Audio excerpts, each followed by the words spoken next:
With his cape, canes and shovel hat, portly amateur sleuth Dr. Gideon Fell cuts an eccentric figure, but his odd appearance belies his sharp intellect and astonishing faculty for deduction. Created by crime novelist John Dickson Carr and supposedly based on fellow author G.K. Chesterton, Dr. Fell appeared in 23 novels between 1933 and 1967. This episode is called Below Suspicion. The stifling respectability of a South London suburb is rocked by a spate of ruthless poisonings, and as Fell investigates, he uncovers a sinister black magic cult. Donald Sinden stars as Gideon Fell, with John Hartley as Superintendent Hadley. Among the supporting casts are Nigel Davenport, Wendy Craig, Patrick Allen, Andrew Wincott and James Fleet. Oh, Islington already? We're nearly there. Yes, next stop Holloway. Oh, I hate women's prisons. Almost as much as I love women. Yes, well, I should warn you, Joyce Wallace is a very pretty girl. Huh? Perhaps as well I shall be with you to give you moral support. Thank you. I prefer to see her on my own. Yeah, but she's bound to be shy about meeting you. Like Patrick Butler, K.C., known to his admirers as the great defender. And known to others as that damned Irishman. No, I need to take her emotional temperature, so to speak. Give me 10 minutes alone with her. All right, well, very well. But don't forget one important point. What might that be? The charge against her is murder.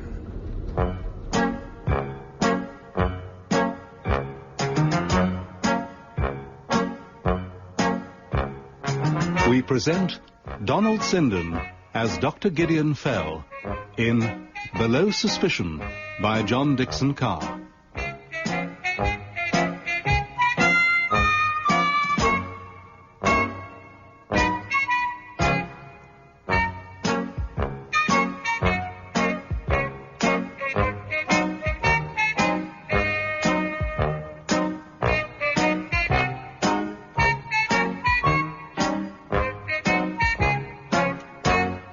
Notes made by me, Gideon Fell, on November the 8th, 1937, concerning the murder of Mrs. Mildred Taylor. When Patrick Butler met Joyce Wallace, he saw I had not exaggerated.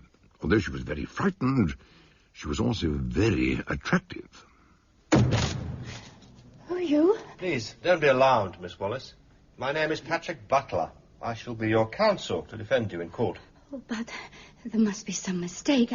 I couldn't possibly. I mean, I haven't any money. Oh, that doesn't matter at all. I'm here to help you. But if it makes you feel any better, I'll take my fee out of the next wealthy racketeer who really is guilty. So you believe I didn't do it? Oh, you don't know how much that means to me. Thank you. Just let me ask you a few questions. How old are you? How long had you been with Mrs. Taylor, that sort of thing? I'm 28. I'd been with Mrs. Taylor for nearly 2 years as a sort of companion secretary nurse. Nurse? Ah, yes. I gather she was a rich widow, nearly 70, and a bit of a hypochondriac. Yes, she was always taking pills and patent medicines. Living in Balham, in an old-fashioned house on the edge of the common. Were you the only other person who slept in the house? Yes. She had a cook-housekeeper, Alice Griffin, married to Bill Griffin, the coachman. They had the coach house at the back. When Mrs. Taylor wanted to go out, he drove her in the landau. There was a horse in the stable, and that's where... Oh. You were about to say that's where the poison came from. Bill had an old Epsom salt tin full of antimony in the stable. He said it kept the horse's coat nice and glossy. Ah. And it does look very much like Epsom salts.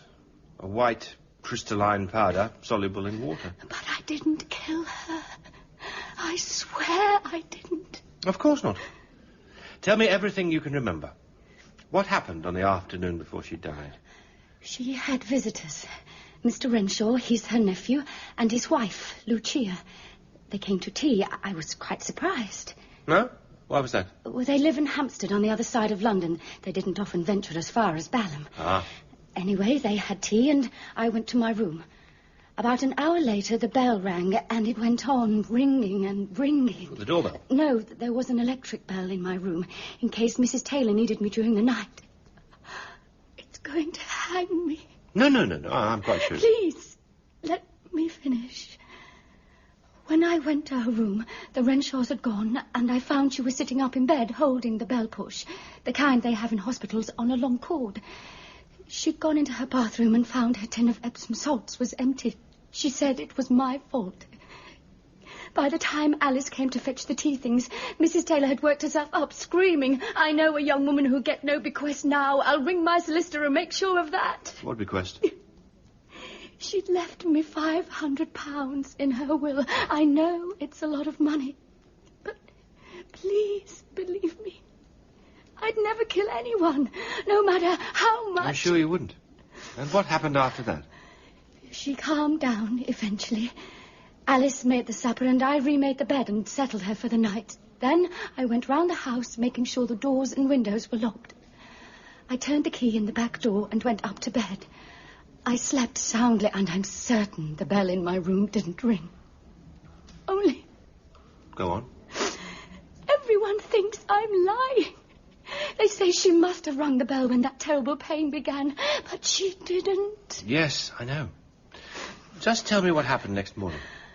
I got up at 8 as usual and went down to unlock the back door and let Alice in.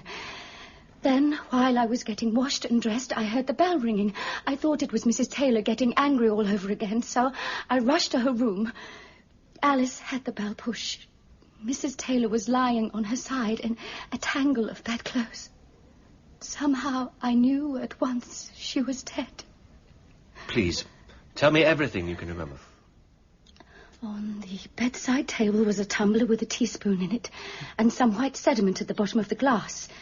There was an open tin of Epsom salts. I found out later that Mrs. Taylor's fingerprints were on it, and so were mine. And had you touched the tin? Yes, I picked it up and looked inside. It was half full. I couldn't think where it had come from. But Alice Griffin says she never saw you touch the tin. She's mistaken. I know she wouldn't lie about a thing like that. But sometimes people forget. Of course. In fact, you may have forgotten something yourself. When you went down and unlocked the back door to let her in, I feel sure the key wasn't in the lock. I don't understand. I think you found the key lying on the floor, and you had to pick it up to unlock the door. Am I right? No. The key was where I left it, in the lock. Think about it. I assure you, I am never wrong. I'll see you again in a day or two. Perhaps you'll remember it by then. As arranged, Patrick came and joined me in a nearby pub, where there was a drink waiting for him. Your very good health, Doctor. And the continuing health of your client. And what did you make of her? Do you believe she's innocent? Do you want the truth, or the barrister's usual pretense? The truth, naturally. In that case, she's as guilty as hell. You know, what makes you say that? Partly the evidence, partly instinct. I always go by instinct. And I am never wrong. But don't worry, I prefer my clients to be guilty. Where's the fun in defending someone who's innocent? Besides, guilty or innocent, every person within the law is entitled to a defence. An honest defence, not a faked one. Put your mind at rest, Doctor. I promise you the jury will bring in a verdict of not guilty within 20 minutes. The case had created some interest in the press, and courtroom number 1 at the Old Bailey was quite crowded when my colleague, Chief Superintendent Hadley, and I took our places. And Mr. Lowndes, the counsel for the prosecution, questioned his key witness, Mrs. Alice Griffin.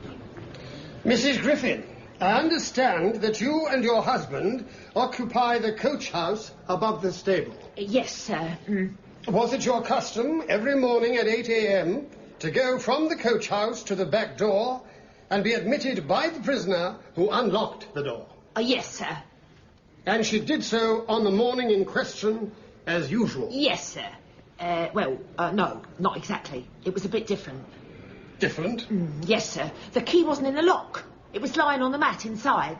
Joyce had to pick it up and put it in the lock to open the door. Great Jupiter, does she realise what she's saying? I doubt it. Butler would prove that someone else could have entered the house with a spare key.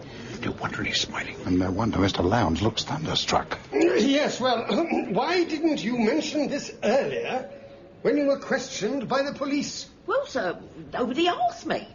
It's only when I thought about it since I remembered.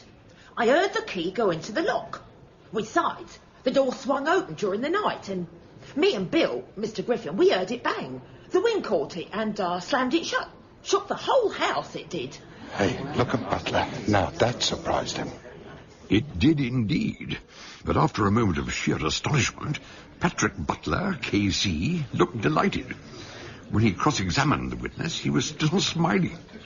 Mrs. Griffin, you told the court Miss Wallace never touched the tin of Epsom salts in the bedroom at any time. Well, that's right, sir. She didn't. And you said that when you first entered Mrs. Taylor's bedroom, you thought that she had had a heart attack. Oh, yes. I couldn't think of anything else. And you weren't in any way suspicious of the Epsom salts tin on the table? Well, no, sir. Why should I be? I hardly noticed it. Quite so. You hardly noticed it. In fact, it would be untrue to say that you watched the tin carefully, wouldn't it? I don't know what you mean. Well, let me put it another way. Did you watch the tin? No, sir. So, from the moment Miss Wallace entered the room, could you swear she never once touched the tin containing antimony? Can you swear to that? Well, no, sir. I'm not really that sure about it. Not really sure? Let me ask you one more question.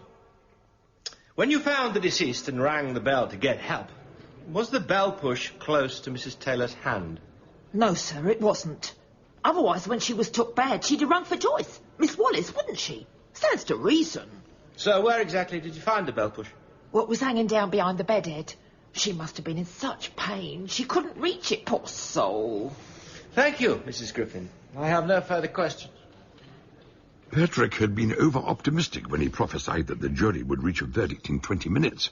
In the event, we had to wait for nearly 3/4 of an hour before they returned. Members of the jury, are you agreed upon a verdict? We are. Do you find the prisoner, Joyce Leslie Wallace, guilty or not guilty of murder? Not guilty. Silence in court. There's a particular coffee house almost opposite the Bailey, where all the lawyers go. And when Patrick called in half an hour later for some much-needed refreshment, Joyce was waiting for him. I've been hoping I'd see you. I wanted to thank you. Oh, there's really no need. Please, I must. Thank you so much for rescuing me. Why are you smiling like that? Tell me, what are your future plans? I don't know. I haven't dared to think that far ahead. You're out of a job now. You'll need money. Of course, there's the legacy from Mrs. Taylor. I couldn't touch that. I'd see her face every time Look here, Joyce. Let me help you. It's the least I can do. No, please. I watched you in court. Sometimes I thought you believed me, but you were only acting. When I first met you, you tried to make me lie about the back door. No. You heard Alice Griffin's testimony about it slamming. She heard that. She said so on oath. It was probably next door. She made another mistake, that's all. Well, you should be grateful. Her evidence served you very well. So you don't believe I'm innocent? You never did. Let's be honest, shall we? I'll tell you exactly what I told Dr. Fell. You are as guilty as hell. I worshipped you. I still do. But one day you're going to admit you were wrong. And for God's sake, don't say you're never wrong. And with that, according to Patrick, she brushed past him and fled into the street. Meanwhile, Hadley, who had stopped off to telephone his office, joined me in the nearest pub. Ah, you must be a mind reader. Cheers. We can be thankful the case is over and Joyce Wallace is free. Well, we're no nearer finding out who killed Mrs. Taylor. But I've just heard some startling news. Last night, while Joyce Wallace was still in custody, something else happened. You remember Mrs. Taylor's nephew, Dick Renshaw? Yeah, of course. He and his wife were almost the last people to see Mrs. Taylor alive. Yes, and Renshaw was poisoned last night. What? With another heavy dose of antimony. Do the police suspect anyone? Oh, yes. Mrs. Lucia Renshaw. They say the evidence looks fairly damning. But that's not the end of it. Apparently, in the past 3 months, there have been 9 unsolved deaths by poison in different parts of the country. And in not one of those cases has the Yard traced the purchase of poison to any suspects. But what has this got to do with Mrs. Taylor's murder? And why is Mrs. Renshaw under suspicion? It seems to have been a very unhappy marriage. And they say she's the only person who could have done it. I wonder who she'll get to defend her. Good morning, Mrs. Renshaw. Mr. Butler, how kind of you to come all this way. Sorry I'm rather late, but I don't know Hampstead very well. Although, strangely enough, this house looked vaguely familiar. Almost as if I'd been here before. Of course. You've been to Mrs. Taylor's in Balham. The 2 houses were built at the same time by Richard's great-grandfather in the 1870s. The same builder, the same architect, same doors and windows. And the same locks, perhaps. Possibly. I've really no idea.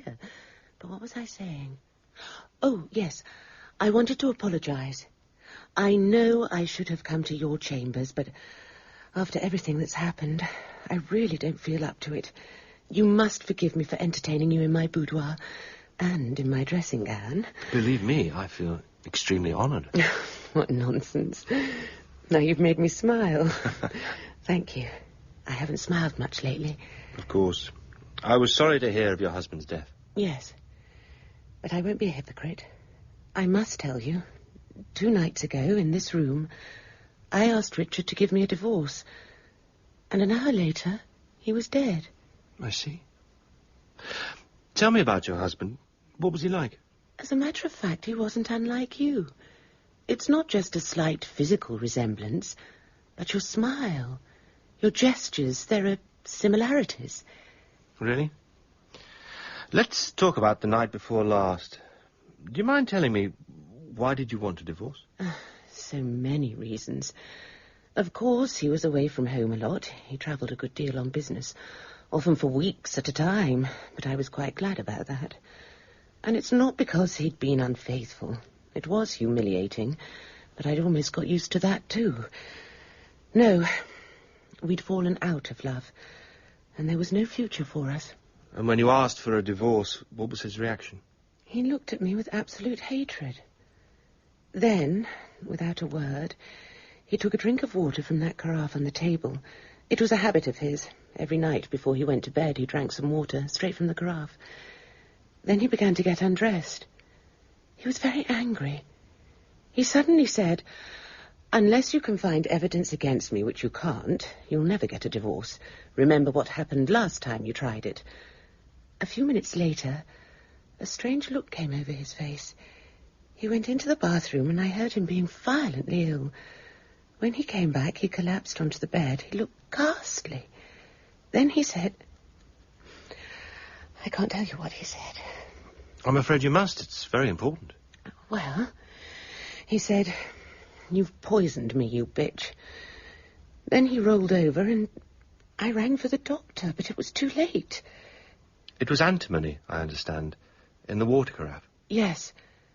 The police were here for hours last night, asking questions, taking fingerprints. They seem to think I'm the only one who could have put it there. Can you help me? I'll do more than that. I shall save you. I believe you will. Thank you, Mrs. Renshaw. Do you think you could possibly call me Lucia? Of course. I'd be happy to. Oh, I'd forgotten. That will be Dr. Fell. He telephoned earlier to ask if he could have a few words with me. I'm afraid I said yes. I'd better make myself respectable. Could you be an angel and go down to make my apologies? Tell him I'll join you in a few minutes. Would you mind? Not in the least. Dr. Fell and I are old friends. My dear chap, this is a pleasant surprise. I've been having a preliminary session with my client. She'll be down in a moment. Are you here officially on behalf of Superintendent Hadley? Certainly not. At present, I'm in disgrace because I said that the trial of Joyce Wallace was a muddle from start to finish. Because Lowndes didn't consider the evidence carefully. Frankly, nobody considered the evidence carefully. Oh? Not even the counsel for the defence? No, not even the great defender. You were seeking a clever solution rather than the true explanation. Do you realize that there have been 9 unsolved poisoning cases recently? Surely you don't think they're all connected? Why, Thunder, I do. And all of them with just 2 aims in mind. Profit and pleasure. You mean some kind of murder syndicate? Hired assassin? No, nothing like that. But what sort of group could exist under cover and in silence? How could so many people obtain poison without leaving any record of the transaction? Oh, Lord. Oh, Bacchus. What's the matter? Oh, this candlestick. Just look at it. What's wrong with it? A handsome silver candelabra with 7 candle holders. Look inside the sockets. They're black with dust. They need cleaning, that's all. Perhaps. But what about the man who died in this house the night before last? The man who drank from a poisoned water carafe in the presence of his wife. Who told you that? I did, when he telephoned me. I'm so glad you know each other. I'm sure you'll both be able to help me. And let me ask you, Mrs. Renshaw, do you have any antimony in your possession? No, of course not. Excellent. I'm confident I can get you acquitted. And if you succeed? I'm sorry to have to say this, but the police might lay another charge against her. What other charge? The murder of Mrs. Mildred Taylor. But that's ridiculous. No, I'm afraid not. After Joyce Wallace, you were the principal suspect. As soon as she was acquitted, the police turned their attention to you. What do you mean? Mr. Butler proved that the locked house wasn't really locked. An outsider could have got in. And your husband was Mrs. Taylor's only relative. On his death, you became an heiress. You inherited Mrs. Taylor's house, the Priory, this house, Abbott's Lodge, and I understand there's a third property called the Chapel. Curious choice of names. What are you saying? Surely you don't really think that On the afternoon preceding Mrs. Taylor's death, you paid an unexpected call on her. That was when she mentioned her craving for Epsom salts and became angry because there were none in the house. Did you know about the antimony kept in the stable? Don't answer that. Of course I knew. Bill Griffin told everybody to warn them. Yeah, we also know the back door key was not in the lock. As Mr. Butler pointed out, anyone with a spare key could have got in. It was a Grierson lock. Is there a Grierson lock to this house? There might be. I have no idea. And Bill Griffin testified that more than 4 tablespoons of antimony were taken from the tin, which is twice the amount Mrs. Taylor swallowed. The murderer was keeping another heavy dose in reserve. Mrs. Renshaw, a little while ago you told me your husband said, "You'll never get a divorce. Remember what happened the last time you tried it." What did he mean by that? I'd hired a firm of private detectives to follow him. A week later, they had to give up the case.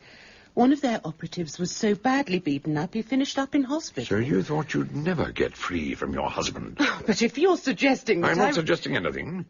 I'm simply putting the case against you as the police would see it. Oh, thank you. Thank you very much. Listen, Lucia... And thank you too, Mr. Butler. I'd be glad if you didn't interfere in my affairs any longer. There isn't a shred of direct evidence. The case against you may look bad, yes, but and it's who not... made it look so bad?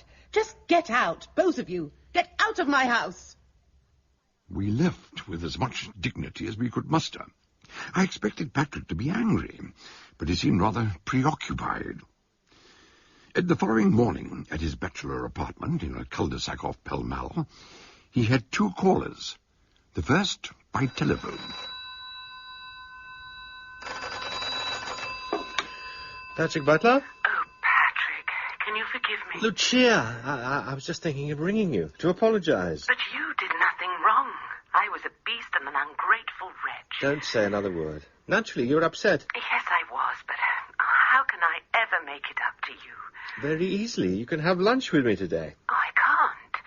Well, I shouldn't so soon after Richard's death. Meet me in the restaurant at the Royal Park Hotel at 1 o'clock, please. Well, perhaps I could. Thank you. And one more thing. That firm of private detectives you mentioned, I'd like very much to have a word with them. Can you give me their name and address? I don't remember the address.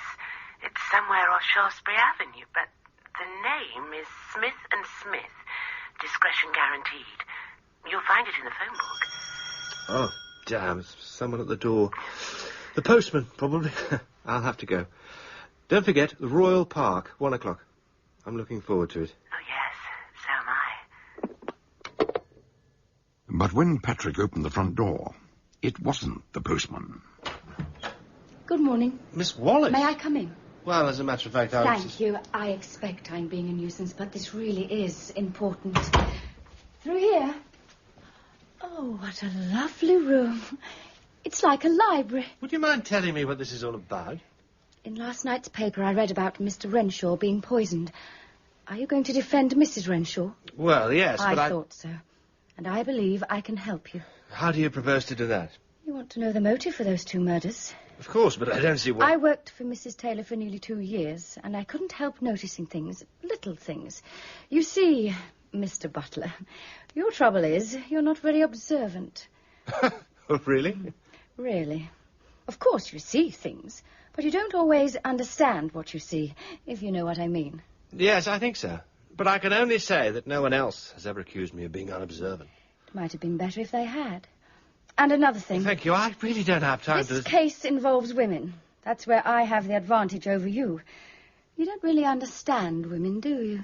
What? It's only my opinion, of course, but I feel I'm sure afraid that... your opinion really doesn't interest me. I see. I'm just wasting my breath, am I? You're also wasting my time. And I do have a number of appointments this morning, so... I don't know why I bothered. You needn't see me out. I know the way. Look, perhaps some other time we could have dinner one evening. You won't see me again, Mr. Butler, until I can tell you the name of the real murderer. Oh, you think you'll find the solution before I do? I can try. Good morning. At lunchtime, Lucia Renshaw met Patrick at the restaurant. But her mood had changed. I keep thinking about Dr. Fell. Those strange questions he asked me last night. About the poison and the keys. Oh, yes. He got quite excited about the candelabra in your drawing room. Said it needed cleaning. Oh, what nonsense. My maid polishes it regularly. She keeps it spotless. Never mind. I've 2 pieces of good news for you. One, you're having dinner with me tonight. Oh, but you've just given me this wonderful lunch. Oh, this place is too crowded. I want to take you somewhere quiet. How about it? I'd love to, but I was hoping I might take you somewhere this evening. Somewhere interesting. Oh, where's that? I warn you, it's quite a long way off. We'll need a taxi. No, we won't. I'll bring the car to Hampstead. What time? Shall we say 8 o'clock? Oh, did you say there was another piece of good news? Yes, I know how to prove you're innocent. I wish you'd tell me about that, Mr. Butler. Oh, you made me jump. Lucia, may I introduce Chief Superintendent Hadley? Mrs. Renshaw and I have already met. Madam? Good afternoon, Mr. Hadley. You surprised me, Superintendent. I didn't realize a man in your position would descend to following suspects. Oh, I'm not on duty. I was lunching here myself, as it happens. May I join you? Please. After all, we're all working together, aren't we, to get to the truth? According to Dr. Fell, there's some kind of murder organization which operates with poison and never leaves a single clue. Could you lower your voice a little? We don't want to attract attention. And I think I can tell you who was the head of the whole system. Oh, yes. So who is it? I said was the head. The chief organizer, who was poisoned so someone else could take his place, was Richard Renshaw. Oh, I'm sorry. So clumsy of me. But Richard, a criminal? I can't believe that. Exactly, which is why Dr. Fell asked Mrs. Renshaw a lot of bizarre questions last night to prove that she knew nothing about it. But now you only have to find out who's taken Richard's place as the head of the murder gang, and we'll have our poisoner. What do you say, Superintendent? We collect information, Mr. Butler. We don't distribute it. But I'll tell you this much. Renshaw kept 3 separate bank accounts in 3 different names. It seems you could become a very rich woman, Mrs. Renshaw, provided Mr. Butler can prove your innocence. Oh, for pity's sake, you've only got to follow up the lead I've just given you. And how do you suggest we should set about that? There's a firm called Smith & Smith, a detective agency. One of their men was beaten up by some thugs, clearly hired by Renshaw. Find out who was involved, follow the trail back, and you'll uncover the murder club. Oddly enough, we already tried that. But Smith & Smith, whose real name is Luke Parsons, won't talk. We couldn't get a word out of him. Do you want to bet I can't? I've had a good deal of professional experience with villains, Superintendent. Oh, yes. And when were you last in a rough house? Patrick, no, be Thanks sensible. for your concern, Hadley, but I'll worry about that when the time comes. More coffee, Lucia? An hour later, Patrick climbed 2 dingy flights of stairs in a Soho back street and entered the office of Mr. Luke Parsons. Mr. Parsons, I'd like to have a few words with you on a rather complicated... Didn't my secretary tell you I don't see anyone without an appointment? Yes, she did mention something of the sort. But I said I was sure he'd want to see me. My name's Renshaw. Oh, my God. What's the matter? Oh, you didn't mistake me for my brother, did you? He died 2 days ago, poor chap. I've been living in the States for the past few years, but as soon as I heard of his death, I took the first plane over. Well, you do look a little bit like him. But I didn't even know he had a brother. In the States, you say? Lucky man. Now, that's a place where firms like mine have got rights. How do the police treat private investigators over here?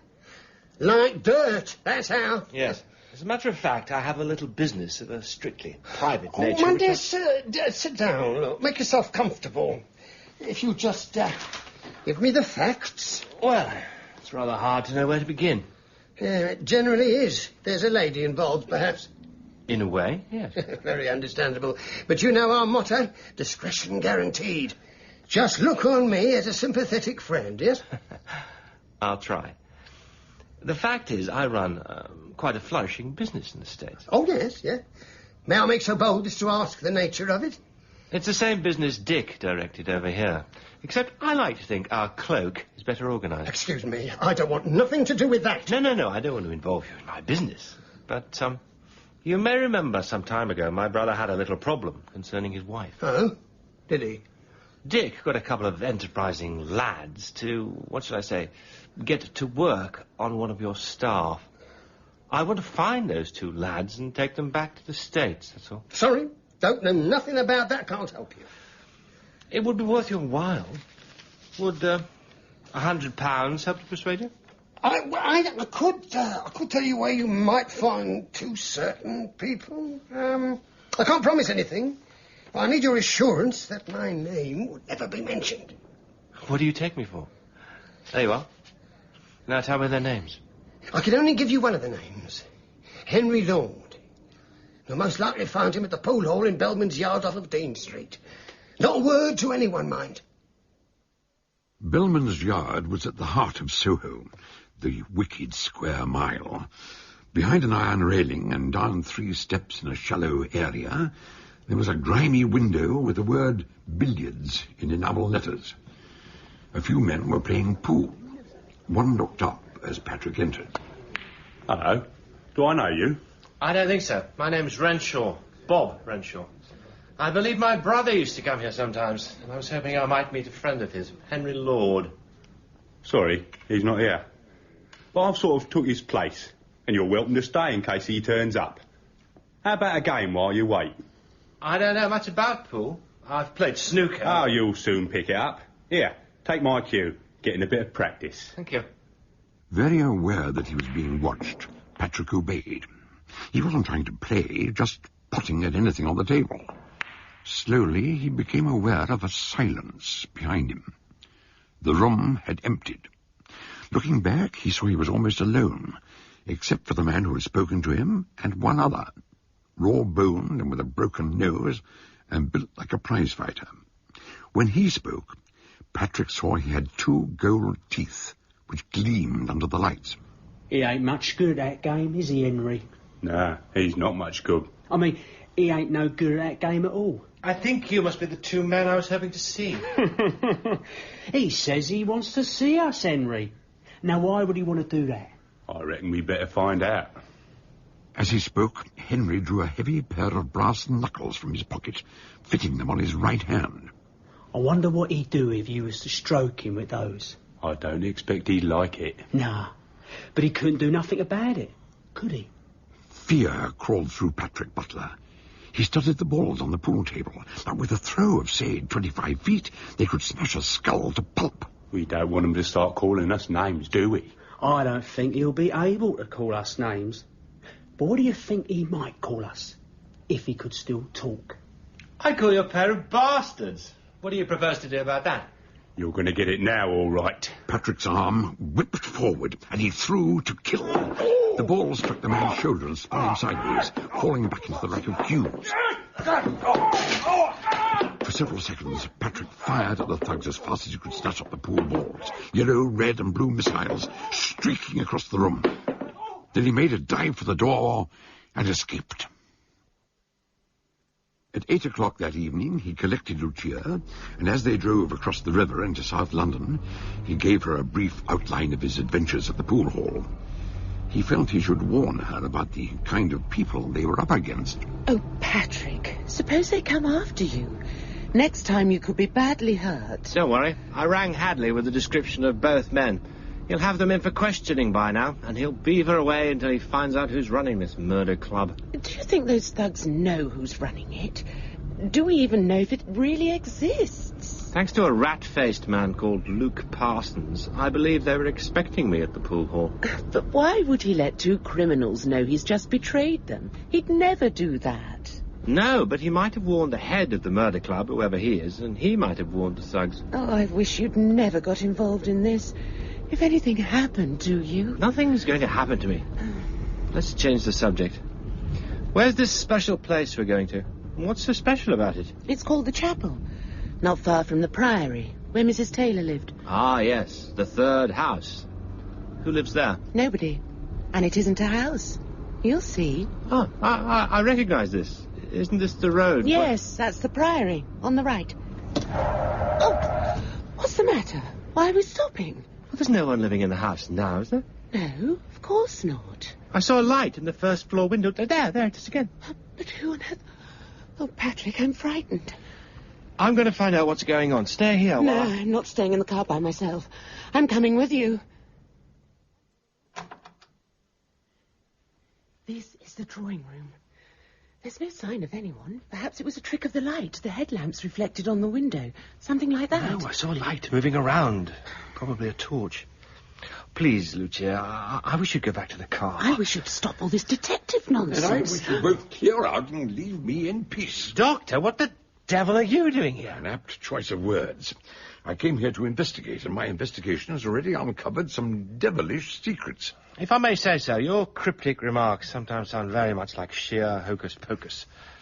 I don't suppose you're going to tell us what you found. Certainly I am. I searched Mrs. Taylor's dressing table and found two very interesting items.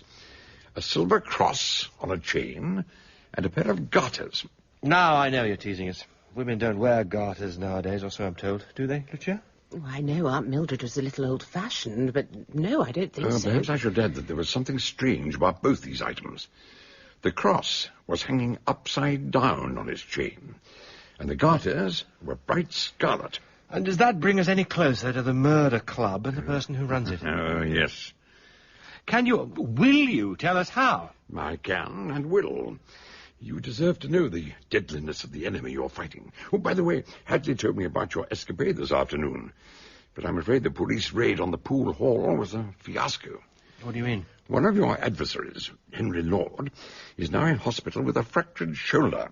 But the other, George Grice, known as Goldie because of his gold teeth, got away before the squad car arrived and is still at large. Do you have a firearms license? No. Is where you should. Hadley can arrange that for you. Do you really think I'd waste a bullet on a thug like that? Oh, for pity's sake, be sensible. This afternoon, Goldie thought you were a fool. But he doesn't think so now. He won't give you a chance. He'll sneak up on you when you least expect it. He might be looking for you now, at this very moment. What if he is? Doctor, are you or are you not going to tell us what you know about the murder club? I take it this gang have developed some new kind of racket. Well, it isn't new. This cloak for devilry, which you call a racket, is as old as sin. Ever since the Middle Ages, the red garter has been the badge of the witch, the worshipper of Satan. Well, you're not suggesting Mrs. Taylor was the leader of some kind of... She also wore an inverted cross, another mark of Satanism. No, she was not the leader, but she was very close to him. Tell me, Mrs. Renshaw, did you never suspect that your husband was the head of a witch cult? Not until lunchtime today, when Mr. Butler started to explain. I knew he had some strange secret, but I never dreamed... witchcraft and Satan nowadays. Nowadays, more than ever. Because the world is in chaos, this evil flourishes. Doubly dangerous, since it attracts not only morbid sensation seekers, but also potential murderers. Murderers? Of course. The witch cult has always been the cloak for the wholesale poisoner. Last night at your house, I talked about an organization which distributed poison. But I couldn't think how it worked so successfully undercover. And there and then, in your drawing room, I saw a large silver candelabra, and I understood. You pointed out that it needed dusting. The candle holders were black. Yes, black, with wax, my friend, not with dust. Wax from black candles to celebrate a black mass. Not at this house, but in a building not far from here. A building that now belongs to you, Mrs. Renshaw. The chapel. I knew Richard visited it sometimes. That's why I wanted to take you there, Pat. I was too scared to go on my own. We were on our way there when we saw your light in the window. Splendid. I've already arranged to meet Hadley at the chapel. You can give me a lift. Ah, he must be here already. Unless someone else has a key. Yes, but I have a torch. I'll lead the way. Oh, it's quite an ordinary chapel. Some of the pews are broken and it needs cleaning, but otherwise it's just ordinary. It may appear to be ordinary, but we are looking for extraordinary evidence. You see, now imagine you're a member of the cult, a hen-picked husband who wishes his wife dead, and you come here to achieve your heart's desire. Now, you go to a city where you're unknown, let's say Bristol. You're given the address of a certain chemist who sells you a poison called aconitine. You return home, and after a suitable interval, your wife is poisoned. With aconitine? No. She's poisoned with arsenic. Previously, a desperate woman from Birmingham bought arsenic in Leeds, and at the next meeting, these purchases were exchanged. So when your wife dies of arsenic in London, how could anyone trace it to you? Buying aconitine in Bristol. So that's the ingenious new device. New? My dear sir, it was used by a Satanist cult in 1746. But what are you looking for here? Records, dates, names, addresses. You think those records exist? Richard Renshaw was running a very complex organization. He must have had enough records to fill a filing cabinet. Hadley's men searched your house, Mrs. Renshaw, and your husband's office in the city, without success. So we reached the conclusion that the paperwork must be here. In this chapel? But there's nowhere to... Oh! I thought I heard voices. Come down here and see for yourselves. Just ahead of us, a section of the floor had opened up, and Hadley's head and shoulders emerged through a large trapdoor. We followed him down some wooden steps, with some difficulty on my part, and found ourselves in the crypt, a very different place of worship. There's a strange smell. Incense. Something else I can't quite... Marijuana, a drug used to remove inhibitions. No, it's something more mundane than that. I know what it is. It's paraffin oil, isn't it? There's probably a stove somewhere to keep the place warm. What are those two boxes side by side, almost like telephone kiosks? Looks very much like a confessional. Yes, except the worshippers don't come here to confess their sins. They come to confess their desires and have them granted. At a price. We can't waste time talking. We've got to examine every inch of this place to find those confounded records. The low roof, held up by a dozen pillars, was dimly lit by a single electric globe, which gave just enough light to reveal the heavy curtains that covered the walls. And at the far end, a statue of Satan on the altar, and a silver candelabra holding 7 black candles. Look! It's exactly like mine. We're going to need all the light we can get. Has anyone got a match? Here you are. Thanks. Where do we start our search? How about behind those curtains? There could be a cupboard hidden away. No, nothing but the walls. Solid concrete. But the papers have got to be here somewhere. For my money, I'd say they're probably inside the confessional box. Well, any luck? No. Nothing here but a hassock to kneel on, and the grill you whisper through to whoever's on the other side. There are all these cushions on the floor. The papers could be hidden in there. Inside the cushion covers, perhaps. Good idea. Lucky I've got a penknife. We worked hard, but as midnight approached, our task seemed to be hopeless. We were tired, dusty, and we had found nothing at all. It's no good. The records aren't here. They ought to be, but they aren't. What was that? What was what? A shadow. I saw it in the corner of my eye. It seemed to vanish behind one of those pillars. It's gone now. Look, there's no one else here. The candles are throwing our own shadows onto the curtains. No, I'm afraid we must admit defeat and get some fresh air. Oh, please. I hate all this black magic. Let's go. Did you say magic? Yes, why? Listen. You three go on up. Wait for me in the car. I'll join you in exactly 3 minutes. What's wrong? Why do you want to stay down here? Because I know where the papers are hidden. Now, it's my turn for the little hocus-pocus. I promise to put those papers in your hands in 3 minutes, all right? Patrick told me later that it was the word magic that sparked him off. It suddenly struck him that the confessional box looked rather like the magic cabinets used by conjurers. Inside the box, he discovered the ceiling was made of plywood, and as he ran his fingers round the edge, it dropped down. But there was nothing inside. And at that moment, through the mesh of the griddle, he saw the gleam of gold teeth. You're too late, mister. I've been there already. Is this what you were looking for? Hand them over. Come and get them. Right! Patrick burst out of the confessional like a jack-in-the-box, but Goldie was equally quick on his feet, and as they stood face to face, his teeth gleamed in a reminiscent smile. You knocked me down. I did, and I'm ready to do it again. But you done it like an amateur. You never done much fighting, did you, mister? No, I never bothered to learn. Never bothered. Don't worry, I'll learn you all right. Fine. What are you waiting for? And with that, Patrick launched himself at Goldie, leading with a right hook that would have been murderous if it had landed. The next few minutes he seemed to become a punch bag.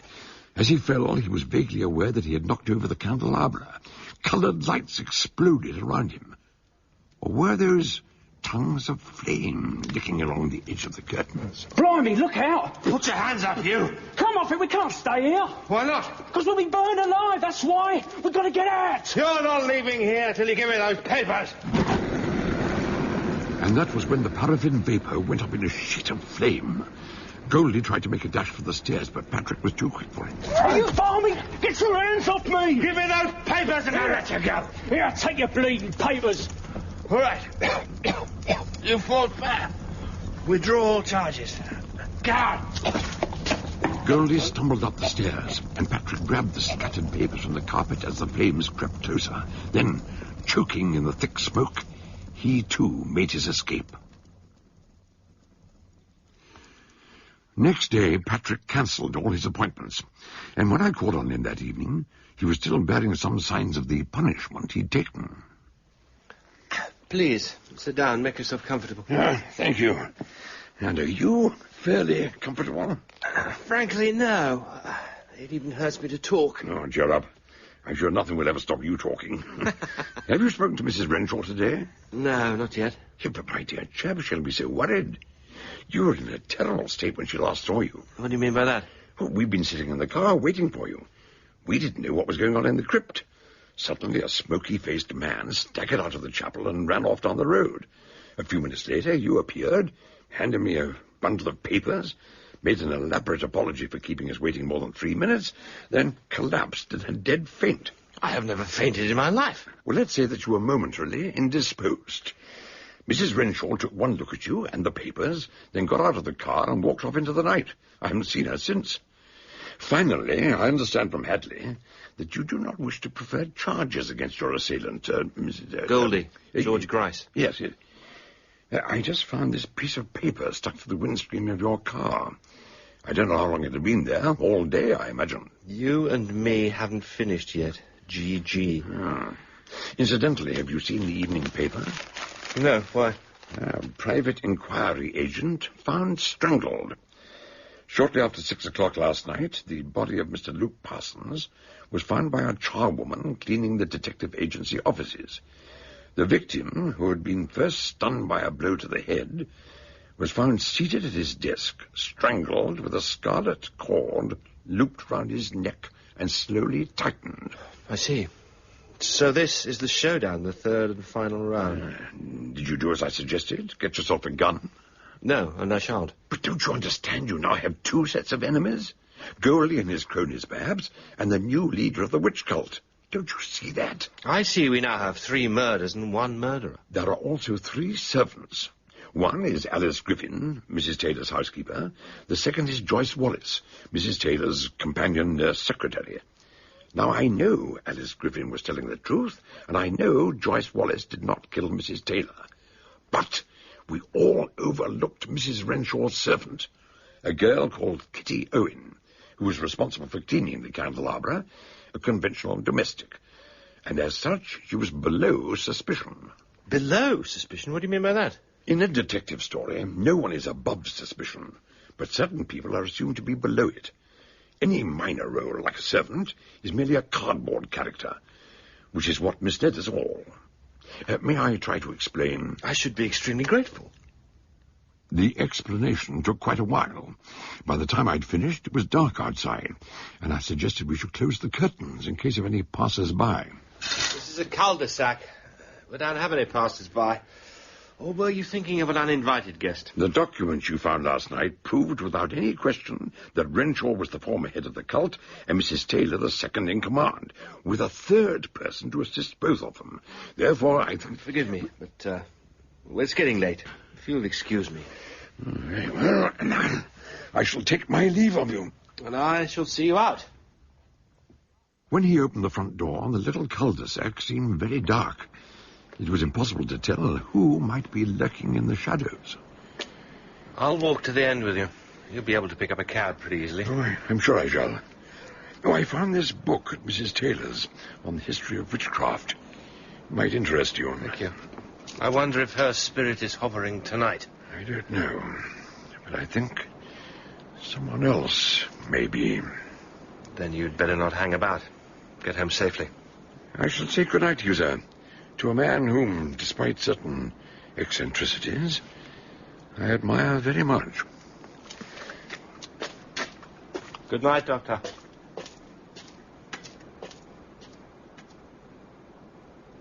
If you're there, if you can hear me, why don't you come out of the shadows and face me? But no one answered him. Taking a last look round, Patrick returned to his flat. As he entered his study, he realized he had been foolish to leave the front door open. When he caught the whiff of perfume, he knew he was not alone. Good evening. Good evening, Miss Wallace. The last time we met, you called me Joyce. Last time we met, you said I wouldn't see you again until you could prove the identity of the murderer. And now I've brought you my proof. I didn't poison Mrs. Taylor. I can prove that now. Oh, I know that, my dear. It was an accident, wasn't it? But what else have you got to tell me? I killed Dick Renshaw. I am the head of the witch cult. Yes, I knew that too. Oh, yes. I'm sure you did. May I sit down? Why don't we both sit down? That's better. Shall I tell you what happened on the night Mrs. Taylor died? You went to Hampstead to poison your lover, Dick Renshaw. Oh? And why would I do a dreadful thing like that? Because he'd thrown you over, as he'd thrown over so many women. And once he was dead, you would take control of the witch cult. It was highly profitable. You already had an informer in the Renshaw household, the maid, Kitty Owen, who tipped you off about everything that went on there. You knew Dick was away on business, and Lucia was out to dinner with friends. So Kitty let you in, and you poisoned his water carafe. That was your little secret, and it nearly hanged you for the wrong death. Go on. When you left Mrs. Taylor's house, you dared not use the back door. The Griffins lived at the back, and they might have seen you, so you went out by the front door. And when you returned, you carelessly let it slam. It was the front door the Griffins heard. You also forgot to replace the key in the back door. Am I right so far? Oh, please don't stop. This is fascinating. But while you were out, Mrs. Taylor had been fretting and fuming about her Epsom salts. She couldn't sleep, so she got up and went to your room, where she found the Epsom salts tin, which contained antimony. It must have been quite a shock when you returned and found her dead. Yes, a horrible shock. And you realized, with Mrs. Taylor out of the way and Renshaw due to die when he returned from his travels, you'd achieved your heart's desire. And then you were arrested for a murder you hadn't committed. I imagine that before they took you away, you must have telephoned your helpful friend, Kitty. Of course. At first, she absolutely adored Dick Renshaw. But when he chucked her as well, she soon changed her mind. I told her, whatever happened, she mustn't touch the water carafe. So she was, in effect, your accomplice. As for you, I was right when I said you were as guilty as hell. Yes. And you attracted me like hell. I hope you knew that. You were cleared in court for murdering Mrs. Taylor, and it seemed you couldn't possibly be responsible for Renshaw's death, since you were still in custody when it happened. But when you left the courtroom, free at last, I suppose you got in touch with Luke Parsons and Goldie. Oh, you mean George? I phoned them both, of course. And after I called on Parsons and he told me where to find Goldie, no doubt he rang you, and you killed him. A man who betrays you in the smallest thing will betray you in everything. It had to be done, just like Goldie. What do you mean? I was very angry when he let you have those papers. I gave him this address. I made him stick that note on your car. Then I gave him a revolver and told him to finish you off properly this time. But he wouldn't do it. What? That made me furious. He kept saying things like, he said I fought fair. He said he wouldn't make no charges against me, and he kept his word. I won't do it. So, naturally, he had to die. Darling, what's wrong? You are what is wrong. Through and through. If he were alive, I'd be proud to shake his hand, and you had him killed? Oh, no. I shot him myself. He wouldn't use the gun, so it seemed like poetic justice. You'll soon find out what justice is. Do you suppose I'm the only one who knows the evidence against you? Dr. Fell knows. Superintendent Hadley knows. I don't have your precious papers. Scotland Yard has those. Kitty Owen will be taken in for questioning, and you will be taken back to Holloway. And there you will hang. I don't think so. Don't move. You see, I still have the gun.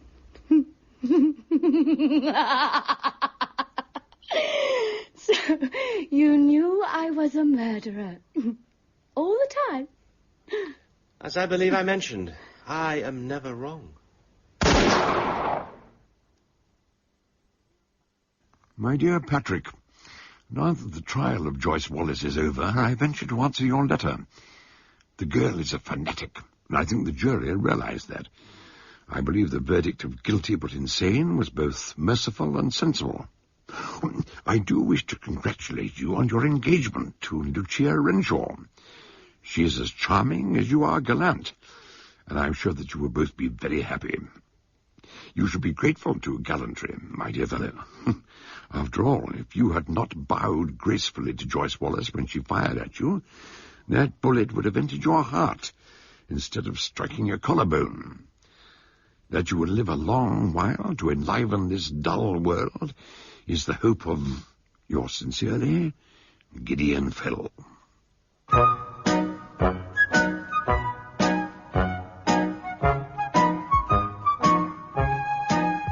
In Below Suspicion by John Dickson Carr, Dr. Gideon Fell was played by Donald Sinden. Chief Superintendent Hadley, John Hartley. Patrick Butler, James Fleet.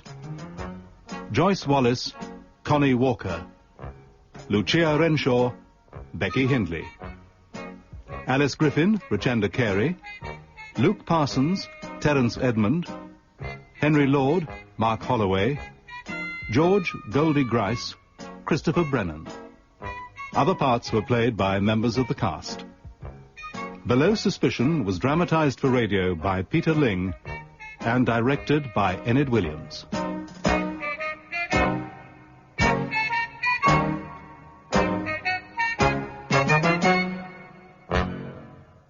This is not a British show. Whitehall 1212 was a weekly crime drama radio show in the United States that ran from November 18, 1951 until September 28, 1952. Its cases were taken from the files of Scotland Yard's Black Museum. Whitehall 1212, named after the then famous telephone number of Scotland Yard, the headquarters of the London Metropolitan Police Force, was written and directed by Willis Cooper and broadcast by NBC. It was hosted by Chief Superintendent John Davidson, curator of the Black Museum, and it used many of the same picked cases by contemporary radio show The Black Museum, and nearly mirrored its broadcast run. The two shows were different in the respect that while Whitehall 1212 told the story of a case entirely from the point of view of the police starting from the crime scene, The Black Museum was more heavily dramatized and played out scenes of the actual murders and included scenes from the criminal's point of view. Whitehall 1212, hurry. This is Scotland Yard.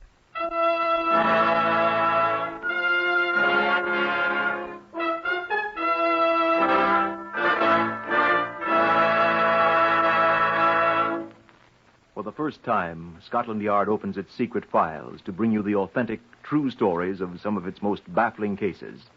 These records are drawn from the Scotland Yard files, and only the names of the participants have been changed.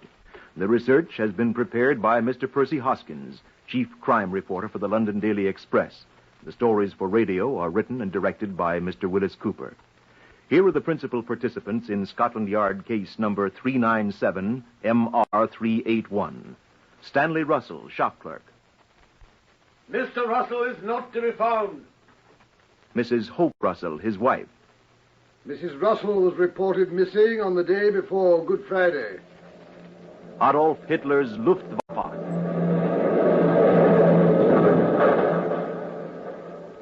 Chief Inspector Bryce Purcell of Scotland Yard. I should like to introduce Deputy Commander William Bird of Scotland Yard, my superior officer. Before we proceed, I believe it would be a good idea to visit the Black Museum. Come along with me, if you please.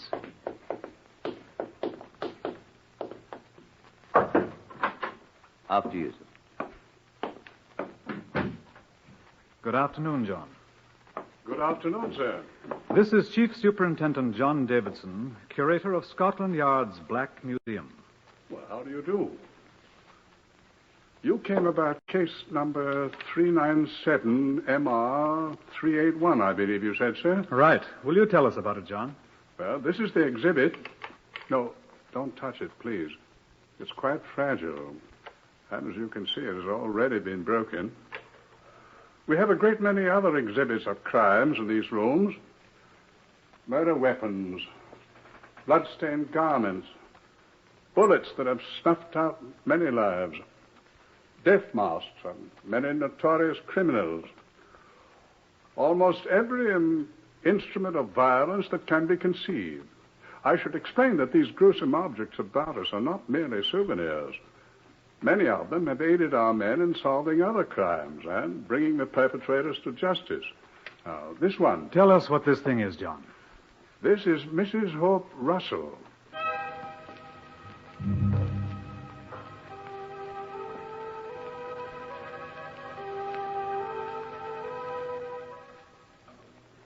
"16 months after the Easter Blitz of 1941, the work of clearing out bombed-out areas of London was still progressing.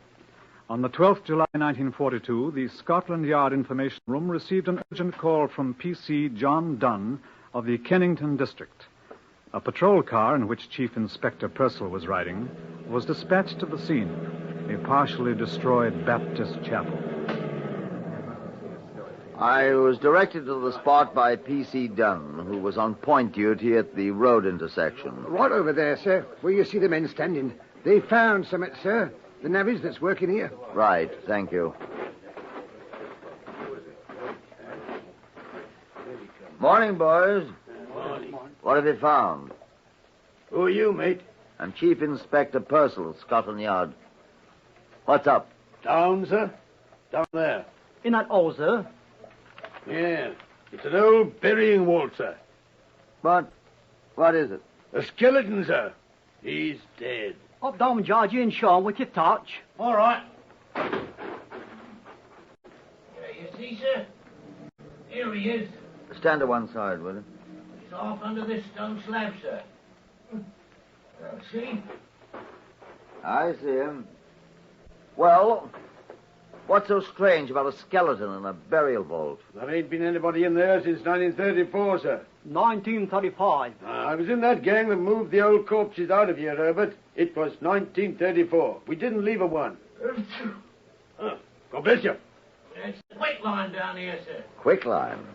How'd quicklime get down there? You're the detective, mister. We just work here. The badly burned skeleton was removed to the pathological laboratories at Scotland Yard, together with the other articles found in the vault. a considerable amount of quicklime, and a half-burned straw pelleas which had partially covered the remains. There was nothing else. I stood beside Keith Briggs, the Home Office pathologist, while he completed his examination. What do you think, Keith? I asked. Well, she's dead. She? Well, it's a woman, all right. No question about that. The hip bones are characteristically a woman's. So is the sacrum here, and... How old a woman? Oh, middle-aged, I'd say. See, the bones are fully developed, so we know she was full-grown. And there were 1 or 2 strands of long gray hair adhering to the skull. Here they are. And then the teeth here. What about them? Well, you see, they're pretty well worn. Now, you see here, in the upper jaw, 7 of the uppers are missing. Now, see these ridges? Yes. Well, they were caused by a dental plate, which probably consisted of 7 teeth, and then... What are you looking for? The measuring tape. Oh, here. The lady was lying on it. What are you going to do now? See how tall she was. She's rather jumbled about. And the feet, where are they? Oh, the thigh bone's all I need. Oh, hold it, please, sir. This one. Now, let's see. 43 centimeters. Oh, that's all right, sir. Now, 43 centimeters multiplied by 3.6. What are you doing? On Sediment scale, you multiply the length of the thigh bone by 3.6. Man's is 3.7. And you get the exact height. Now, see, that's 154.8 centimeters. We'll call it 1 meter 55. Meters 39.37 and 55 hundredths of 39.37 is 21.65. Now, 39.37 plus 21.65, that's 7, 5, 12, 6, 9, 10, 9, 10, 11, 3, 5, 6, 61.02 inches. There. She was 5 feet 1 200 inches tall. In a word, 5'1". What was her name? Whatever her name, sir, she was murdered. Consider that I've asked the question. Eh? Oh, how do I know? Well, this bone here. Where does it fit? This is what she talked with. It's the voice box, the trachea, her throat. Look. See these little wing things up here? Oh, you see this one? See, it's broken. Well? Well, this is one of the most significant fractures in all forensic medicine, sir. Why? There's only one way to do it. Oh, come on, man. Don't come Sherlock Holmes on me. How do you do it? Well, I was about to say by manual pressure on the throat, sir. Strangulation, you mean? Intentional strangulation, sir. There's no other way. And then there's the quicklime. Surely you know that quicklime will not destroy a body, sir. Yes, I know it, Keith. But murderers seldom do.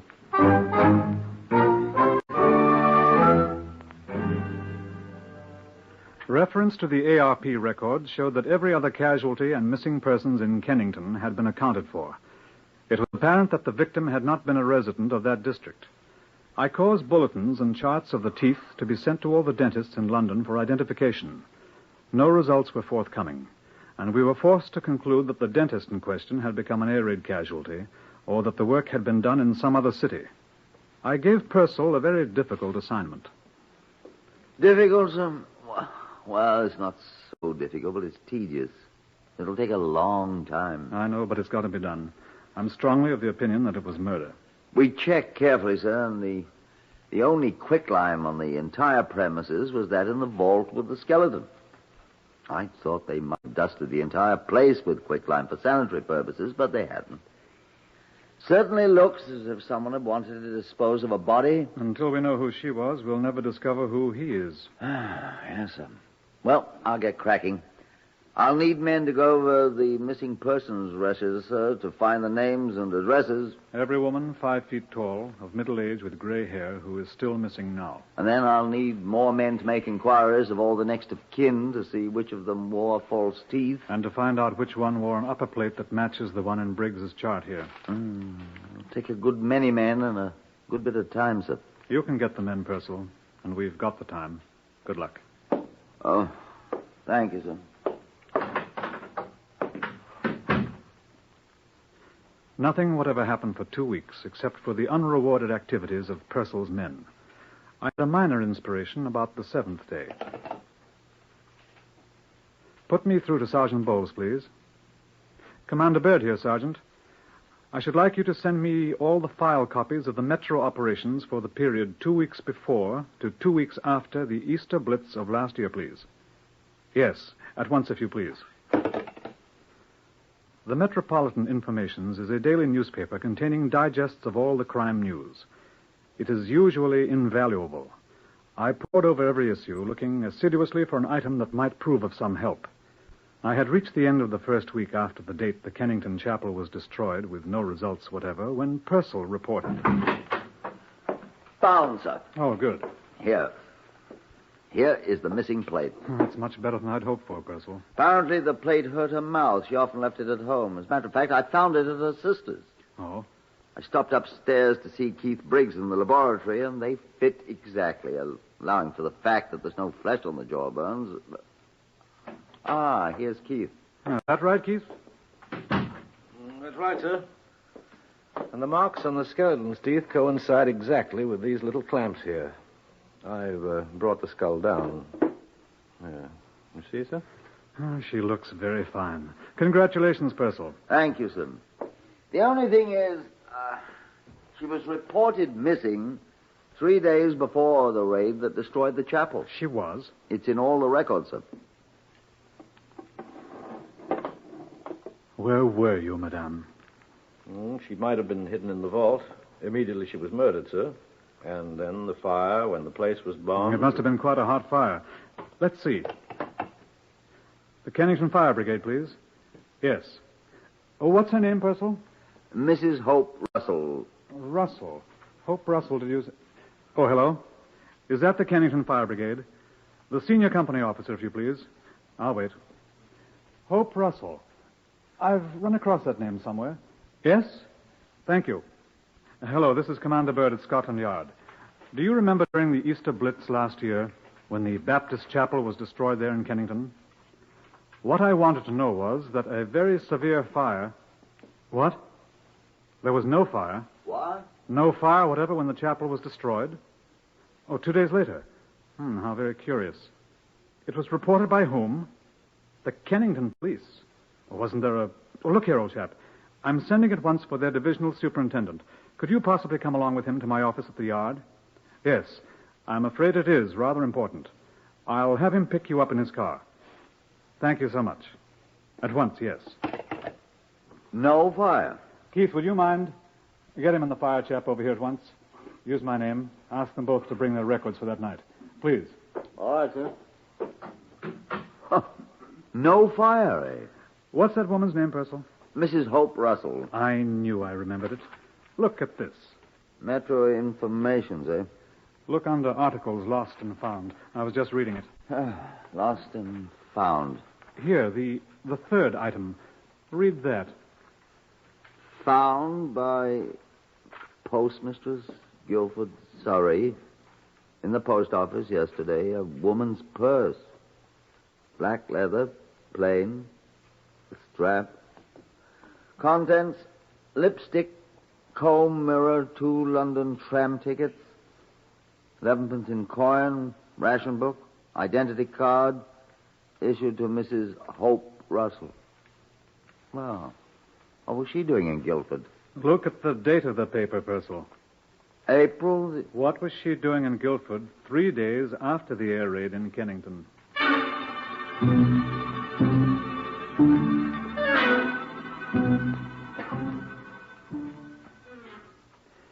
The divisional superintendent and the fire brigade officer from Kennington sat in my office with Purcell and me. I looked at the fire brigade records first. Now, here, sir. This is the day of the big raid when the chapel was destroyed. Good Friday evening, 11th of April, 1941. Yes. Every call is set down in the occurrence book here, sir. Yes, I know. Together with all the calls to the auxiliary fire service, the civilians, sir. Yes, I know. And you can see there's no report whatever of a fire at the Kennington Baptist Chapel from either source. Quite. But over here, sir, on this page, Tuesday the 15th, 4 days later, 11 o'clock p.m. You see, sir? Mm-hmm. Chapel and so forth. Report telephoned in by Kennington Police Station. Do your records correspond, Superintendent? I'll read it to you, sir. 10:57 p.m., Tuesday, 15th of April. P.C. Allison telephoned to report a fire at the ruins of the Baptist Chapel. Alarm telephone to Kennington Fire Brigade at 11 p.m. You rang us up yourself, Robert. I did that indeed. Here's my initials. What do you think, Purcell? Why did the police constable report it? Yes, I was just going to ask that. I don't understand, sir. Wasn't there a fire watcher? Wasn't there? Well, sir, there was a fire watcher. There was supposed to be. Well, where was he? Asleep, sir, probably. Or out catching a drink somewhere. Not an ARP man. No, sir. A private man employed by the wholesale chemists across the road from the chapel. A thoroughly useless man. Completely undependable. Yeah, his employers caught up with him at last, sir. He was sacked 6 or 7 weeks ago. I've not seen him since. Neither have I. Well, sounds like a spiv to me. He is, sir. I knew him quite well. Had a great deal of trouble with his wife, and I used to see him quite regularly. Oh? He agreed to pay in 18 shillings and 9pence, I think it was, weekly, at the police station for her, which he didn't ever do. Not ever. Never once till Easter Monday last year, right after the big raid. He kept it up, too, till he was discharged and left. I suppose this chemical firm he worked for could put us onto him. I'd like to have a chat with the fellow. Wouldn't you, Purcell? I certainly would. I'll telephone them now and ask them if you'll give me the name of the firm and his name. Oh, his name is Stanley Russell. Russell? I wonder if you'd know his wife's name, Superintendent. I've seen it often enough. Yes, sir. Her name is Mrs. Hope Russell.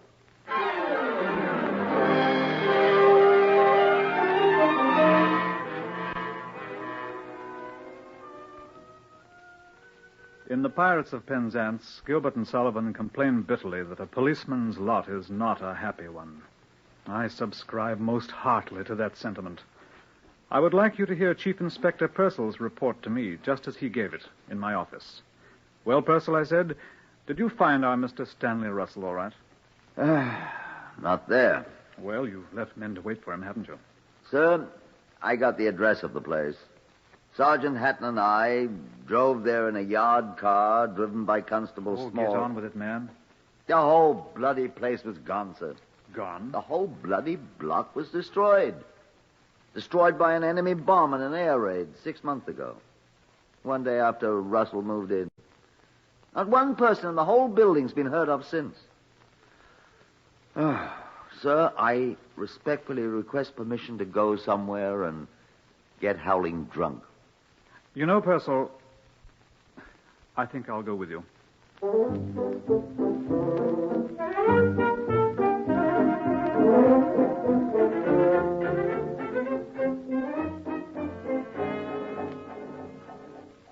But we didn't. We sat quietly in Commander Bird's office and thought long, dark thoughts. After a while, Keith Briggs, the pathologist, observing the light inside, stopped by, and almost at the same time, John Davidson from the back museum came in to see what was up. Nothing's up, John, I said. On the contrary. What happened? Purcell was just telling Keith here. The chap is a Blitz casualty. Dead? And may God have mercy on his soul. I'd rather hope to hear a bloke in a black cap say that, Keith. I thought we had him, dead to rights. Oh, don't be so bloody American. I think we could have proved it. He strangled her, then hid her body in the vault. Took her handbag to Guildford and lost it in the post office there. Cleverly putting Scotland Yard off the scent. Timing was a little bad. And then when the Blitz came... Tried quicklime first, didn't work. Blitz came, and he set her afire. If he'd been a better fire watcher and not hiding in a hole somewhere, he'd have known there was no fire that night. Oh, but he wasn't a good fire watcher. Wasn't good at anything. I wonder... What, John? What do you mean, John? Well, if I'd strangled my wife and burned her up, which God forbid, because I haven't one, I'd be very happy to have people think I was dead. If I'd hear that my home was destroyed and everybody in it dead, I should be delighted, most delighted. I'd change my name. Not in wartime, you wouldn't. That's right. Identity cards and ration books. Absolutely. I'd forgotten. Getting new ones in the name of Harry Hawkins or Sam Small would be difficult. But even Scotland Yard would stop looking for me if they thought I was dead. Wouldn't they, Commander Bird? And you'd go around buying new clothing and whatnot, if you could, and presenting your own ration book in your own name and... Where are you going, Purcell? I'm going to stagger home through the blackout, sir, with your permission. I've a large number of men's clothing stores to interview beginning tomorrow, and I'd like to get a good night's sleep. Good night, all.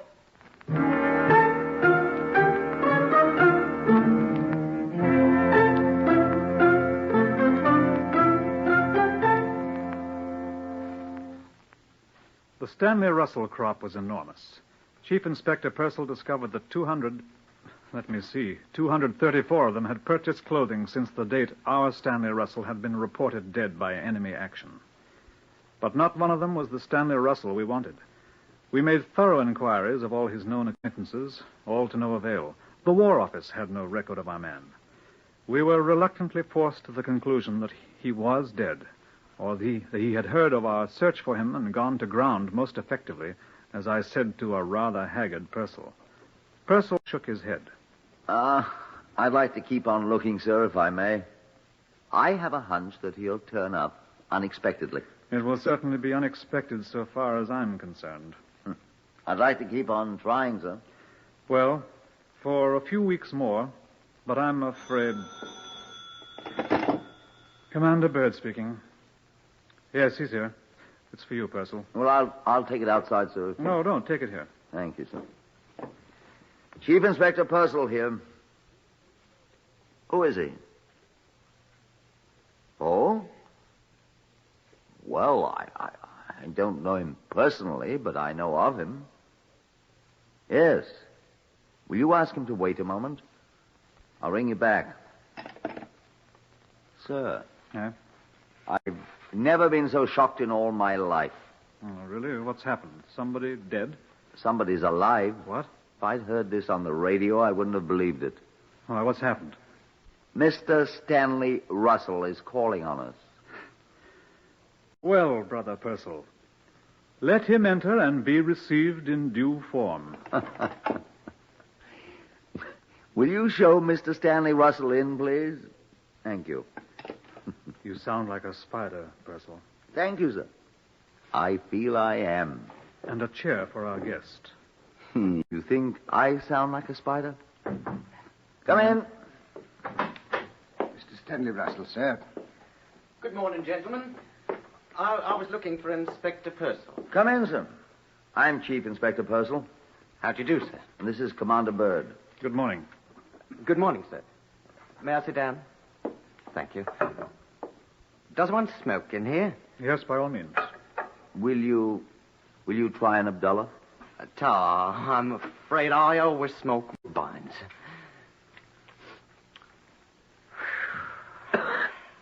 Now, I hear Scotland Yard is looking for me. That's true. Why, may I ask? You've been extremely hard to find. Oh, I've been in the country. Derbyshire. We should have come there eventually. Oh, I've saved you the trouble. What do you want to see me about? You were a fire watcher, Mr. Russell, in Kennington. Yes. There was an unreported fire at the Baptist chapel there whilst you were on duty. When? 2 nights after the raid that destroyed the chapel. I didn't see any fire. Is that all you wanted? No, Mr. Russell. Well, I don't recall any fire, sir. You didn't see or hear the fire brigade? No, sir. Near 11 o'clock? Oh. Well, I must admit I wasn't there. Where were you? I did see the fire brigade moving away when I came back, but... Where were you? Oh, I was out of cigarettes, and I strolled around the corner to see if I could borrow 1 or 2 from the fire watcher at post 4. He says he never saw you, Mr. Russell. Oh, he's probably forgotten. It's a long time ago. He will swear he didn't see you that night. Well, the fire obviously didn't do any damage. A woman was burned to death in it. Murdered? Do you know anything about it? Of course not. I'm very sorry to hear that anything like that... The woman was your wife. May I have one of your cigarettes, please? Thanks. So that's what became of her. Do you know anything about it? I'm afraid I must disappoint you, gentlemen. I wasn't on very good terms with her. We know that. I'm afraid I've no tears for her. She was... Oh, well, she's dead now. I shan't say anything. Naturally, I'm shocked, Naturally. but I'm afraid I'm not sorry. Do you know anyone who would have had a motive for murdering him? You had a motive, didn't you, Mr. Russell? I can see how you might think so, but I didn't murder her, I assure you. When did you last see her? I don't really remember. Several months before she was murdered, I think. How do you know she was murdered? Why, you said so. Did I? Oh, I would have had good cause to, Inspector, but I'd have been a fool to do it now, wouldn't I? Yes. Well, Mr. Russell, thank you for coming to see us. If there is anything else you remember, please come back and see us again. I think that's all for now. How can we find you if we need you? We may want your corroboration of certain facts. Well, I'll write down my address, sir. It's a sad affair, and you have our sympathy. Thank you, sir. I admit I'm terribly shocked. Of course. Well, here's the address and telephone number, sir. Thank you. Feel free to call on us at any time. Goodbye. Well, goodbye, gentlemen. I was merely trying to do my duty. Oh, you've done it admirably, sir. Goodbye. Well, thank you. Well, he's a liar. I know it. May I ask why you... Why I let him go? He thinks he's got us completely fooled. He'll be back with more helpful information. Come in, Mr. Russell. I just remembered something that might be of importance. Come in.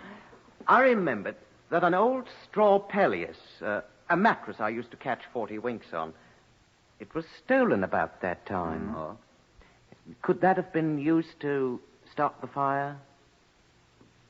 Did you find it? Yes, we found it. Oh, that's good. Well, I must go now. Oh, by the way, was the body destroyed? By the quicklime? Yes. What's the matter? You are a very clever man, Mr. Russell. Much too clever for your own good. Why? Why, may I ask? No one had mentioned quicklime, except you. Well, I thought... I mean... I didn't... I wasn't even there. I tell you, I didn't touch her. I said you were much too clever for your own good. You think I didn't strangle her? Go ahead, Chief Inspector. Stanley Russell, I arrest you on the charge of willful murder. I didn't do it. And I warn you that whatever you say will be taken down in writing and may be given in evidence.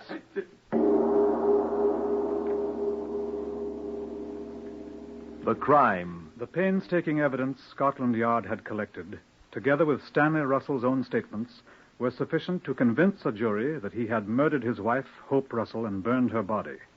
All his allegations of misconduct on her part were proved completely false. It was demonstrated at the trial that he had planned the murder for a long time, and having found a convenient time and place, had committed it.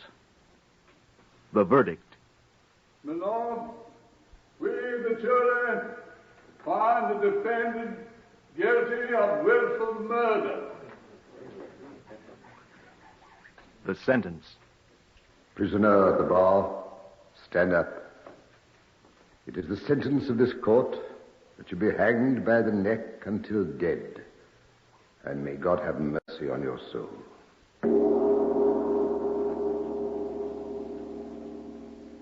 You have heard the true story of case number 397MR381 from the files of Scotland Yard. The names of the participants have, for obvious reasons, been changed. Starting next week, Whitehall 1212 will be heard at a new time, 5 p.m. Eastern Standard Time. Research by Percy Hoskins of the London Daily Express. Stories for radio written and directed by Willis Cooper. The Father Brown stories were written by G.K. Chesterton. Father John Brown was a Roman Catholic priest from East Anglia who solved mysteries by intuition rather than detection. He was famed for carrying an umbrella. The vicar criminologist is often helped by the criminal flambeau. The radio plays were 30 minutes in length for each episode and were narrated and starred Andrew Sachs. The Father Brown stories were originally broadcast on radio between 1984 and 1987.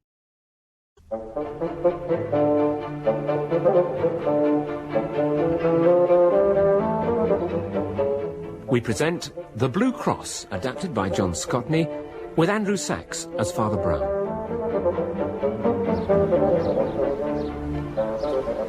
Harwich and Parkson Docks and Harbour Board Quay number 5, no admittance except on authorised business. Well, that's us, sir. This can't be the one. There's no one about. No, there wouldn't be, not in this rain. No, I mean a big passenger ferry. There'd be customs, porters, people milling about. We are very late, Inspector. Thank you, Sergeant. How was I to know there were 2 flipping harbours at Harwich? Look, sir. What? There's someone. Where? There with the parcels. And the umbrella. Yeah, that is a Catholic priest, Sergeant, and therefore almost certainly a foreigner. Oh. Anyhow, he looks as lost as we are. Still, there's no harm in trying. Excusez, hey, vous, monsieur, excusez-moi. Oh, no. May... Pardonnez-me, monsieur. That is, parliamo l'italiano. Oh, God, what's Italian? You speak a English? English? Yes. Oh, yes. Yes, I am English. I thought you were French. Well, now, look, in that case, I wonder if you I'm could sorry, tell me I'm sorry. where We're in a hurry. Do you know where we can find the ferry boat from Holland? We've got to meet someone off it. Oh, well, yes, indeed. Now, you see that green funnel? Green funnel, yes. Yes, over the shed there? Yes. Well, that's it. Ah, right. Oh, but I'm afraid you've missed your friend. What do you mean? You see, I think... no, I'm certain I was the last one off. Oh. We docked an hour ago. An hour ago? Oh, this is very quick nowadays. Unlike the last time I came back from Rome this way, it was, well, it must have been 10 years ago. Queen Victoria's Diamond Jubilee in 1897. Yes, And the next thing you know, we'll all be going by flying machine. Right, Pardon? now, look, we'd better get to the train station quick. Come on, Sergeant. Sir? Oh, thank you very Train much. station. I was going to go to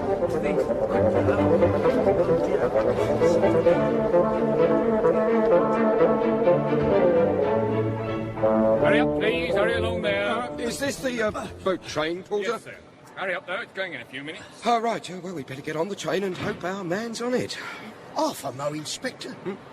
Isn't this him? Here, by the ticket barrier. He fits the description. Boater, blazer, black beard. Yes, right, you. Oh, yes. Excuse me, sir.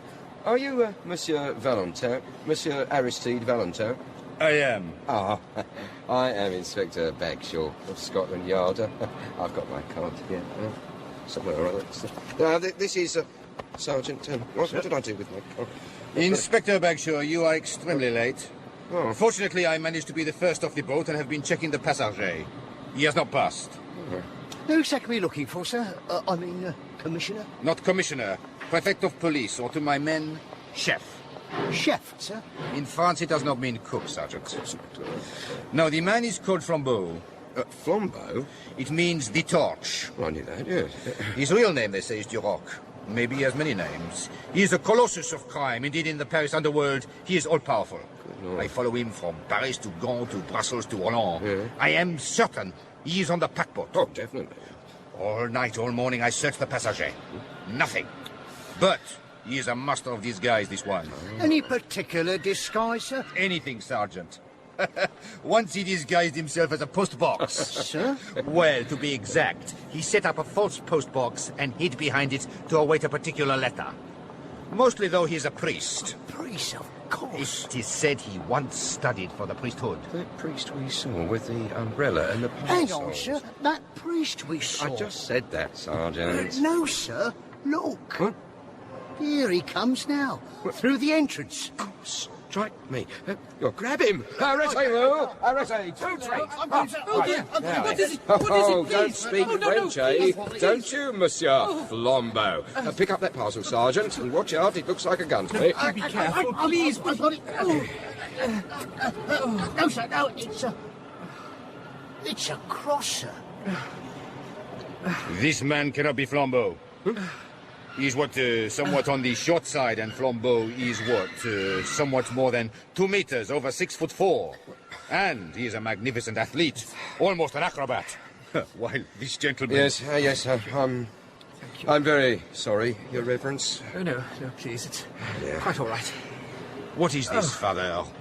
This cross? Oh, may I? Oh, yes, please do. Magnifique. Romanesque work. What, about 1160, perhaps? Yes, yes. The silver is worked so, and the stones. See, Sergeant. They must be sapphires. Uncut sapphires. Nicked, is it? Uncut. North French work? Oh, yes. Yes, you see, it was supposed to have belonged to the Blessed St. Thomas. Aquinas. No, Becket. English martyr, you know. Yes. And yes. as I was coming back to work in London, I was asked to bring it from the Papal Treasury. It's for the exhibition in Canterbury. You may have seen the advertisement in the Catholic Times. Yes. Here, Father, you must take care of it. Thank you. It is valuable. Yes, thank you. These are, you say, precious stones. Oh, precious, oh. Yes, well, that would be the word, precious. Yes, now, my train, you must excuse me. Thank you. Goodbye. Au revoir. Thank you. Bon voyage, Thank Father.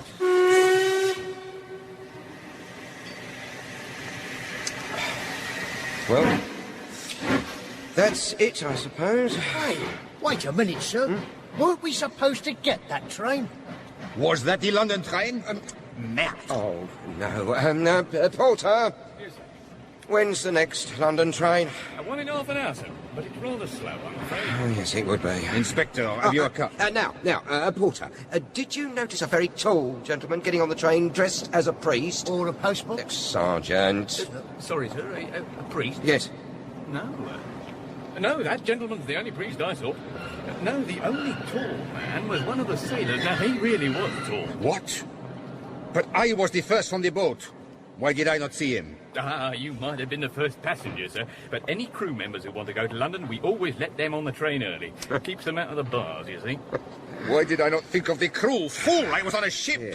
So it has sailors. One minute, Porter. That train is direct to London non-stop, is it? Yes, sir. Good. Where is your telegraph office? Just at the end of the platform, sir. There, you can see it. Right. I'm going to telegraph the railway police at Liverpool Street to tell them to hold that tall sailor.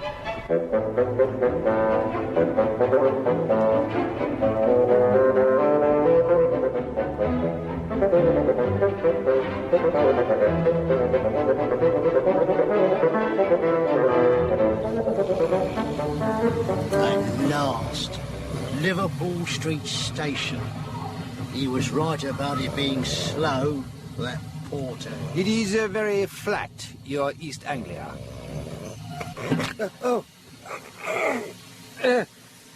Well, we'll soon know if they got him. Oh, no. No! Oh, what is it? What shall we do Yes, with it? all right, thank you, Sergeant. That must be the whole crew that constable's got there. They don't look very cheerful, do they, Inspector? Constable? Yes, sir. I'm Inspector Bagshaw. All present and correct, sir. What on earth is going on here? I only wanted one sailor, not all of them. Yes, sir. Well, we weren't quite sure which one you wanted, sir, so we thought it best to hold them all. I mean, none of them exactly fit your description. I mean, they're none of them what you'd call tall, are they? No. Sir. Did any tall man get off that train? No, sir. Well, I'll tell a lie. There was one very tall gentleman, but he wouldn't be. You won't believe this, sir, but he was a Roman Catholic priest. Tell me about this priest. Well, it was funny. Ridiculous, really. He was, like I said, very tall, and with him was this short, plump, little priest. Frankly, sir, I think the short one was a bit, Simple? Yeah. He got into a terrible muddle with this brown paper parcel and this big umbrella. He dropped one parcel looking for his ticket. Worried him, he burst open. And this Blue Cross in it. Yes, sir. That's when the tall one appeared. Came to the little one's aid. A nice gentleman, French, I think. They went off together. I didn't see which way they... Oh. He changed. On the train. Before... You can dismiss your naval review, Constable. Yes, sir. Move along there. I think I need a nice cup of tea. Monsieur Valentin? Tea? No.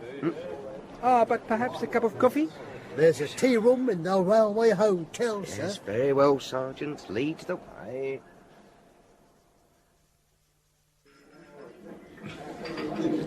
1 black coffee and 1 large pot of tea. Yes, thank you. Oh, this is terrible, terrible, absolutely terrible. Are you all right, sir? Oh, don't worry, Sergeant. They're very emotional, the Latins. I'll handle this. Come now, Monsieur Valentin. We'll find him. The Metropolitan Police, finest police force in West... Find him? Who? Flambeau? Oh, he's always escaping. No, I was complaining it was the coffee. In France, they warned me about English coffee, but this is unbelievable. I put sugar in, it still tastes awful. Well, sir, you should have had tea. When in Rome, eh? Warm the pot, let it stand 3 minutes, put the milk in first, and now the tea. And finally, exactly 1.5 teaspoonfuls of sugar. Stir, and cheers. Oh, it's terrible, terrible, absolutely terrible. It's poisoned. I don't think so. When you were putting the sugar in, I noticed... Waiter! Sir? I want you to taste the sugar in that bowl. Sir? Go on, taste it. Salt. It's salt. I'm most terribly sorry, gentlemen. May I just check? Yes, yes. There's sugar in the salt cellar. Oh, well, I demand to know who's responsible. You know, I do believe it must have been those 2 clergymen. The ones that threw soup at the wall. Threw soup at the wall? Yes, sir. You can see the mark over there. They came in earlier and had coffee. Both very quiet, respectable people. One paid the bill, and the other one dragged behind, and suddenly he threw some soup from a half-empty cup against the wall. And the funny thing was, one was very tall, and the other was very short and plumpish, and he carried a big umbrella and some brown paper parcels. Yes, sir, exactly. You know them. And it was the tall one who threw the soup? No, sir, the short one. I went after them. They were too far off, though. I could just see them in the distance going round the corner into Carstairs Street. Carstairs Street? Out the front, right and then left. I know this. Yes, Sergeant. Keep the change. Thank you very much, sir.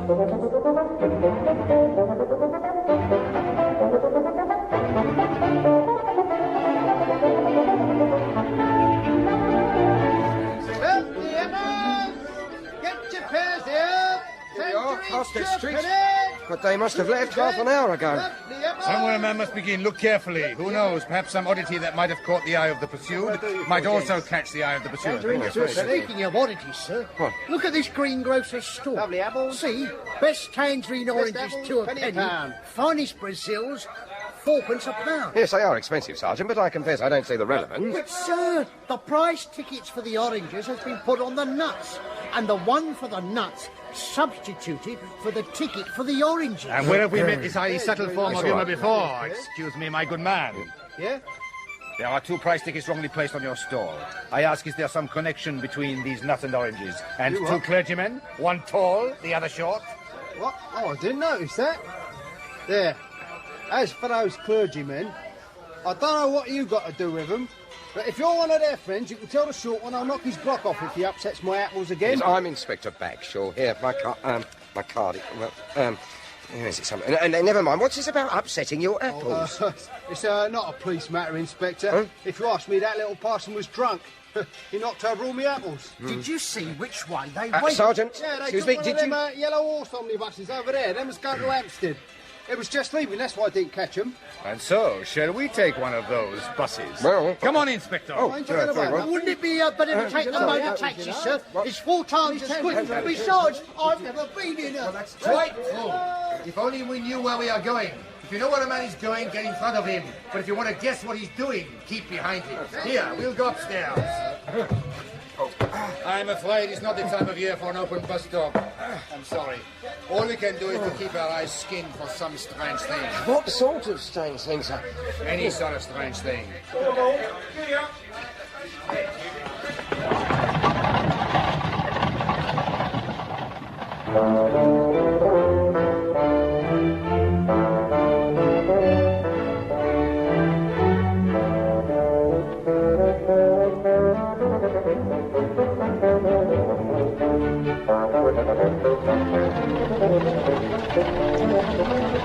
Wake up, Inspector. Oh, I'm sorry, I dozed off it. Oh, it's a little bit cold one tonight. We will have, I think, very soon one of your famous London fogs. Yes. This journey seems to have lasted for hours. That last place, the draggled taverns, the dreary scrubs, it seemed it was the end of the universe. No, sir, Camden Town. Look, they're lighting their gas. 5:20 to 5. Oh, yes, yes. The nights really are drawing in now. What with the fog in the dark, we won't be able to see a thing soon. It's all right. Look! Look there! That restaurant place where the lights were lit. Our cue at last. The broken window. Stop the bus driver.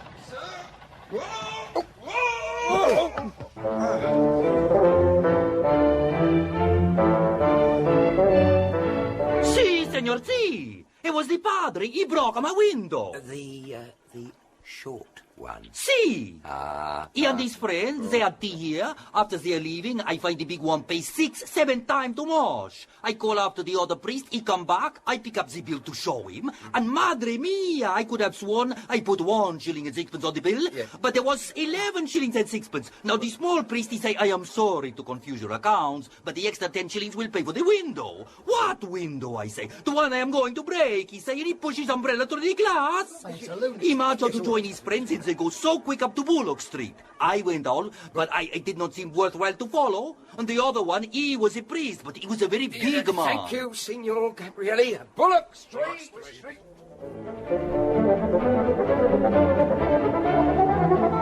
It's here. No, Bullock Street is here.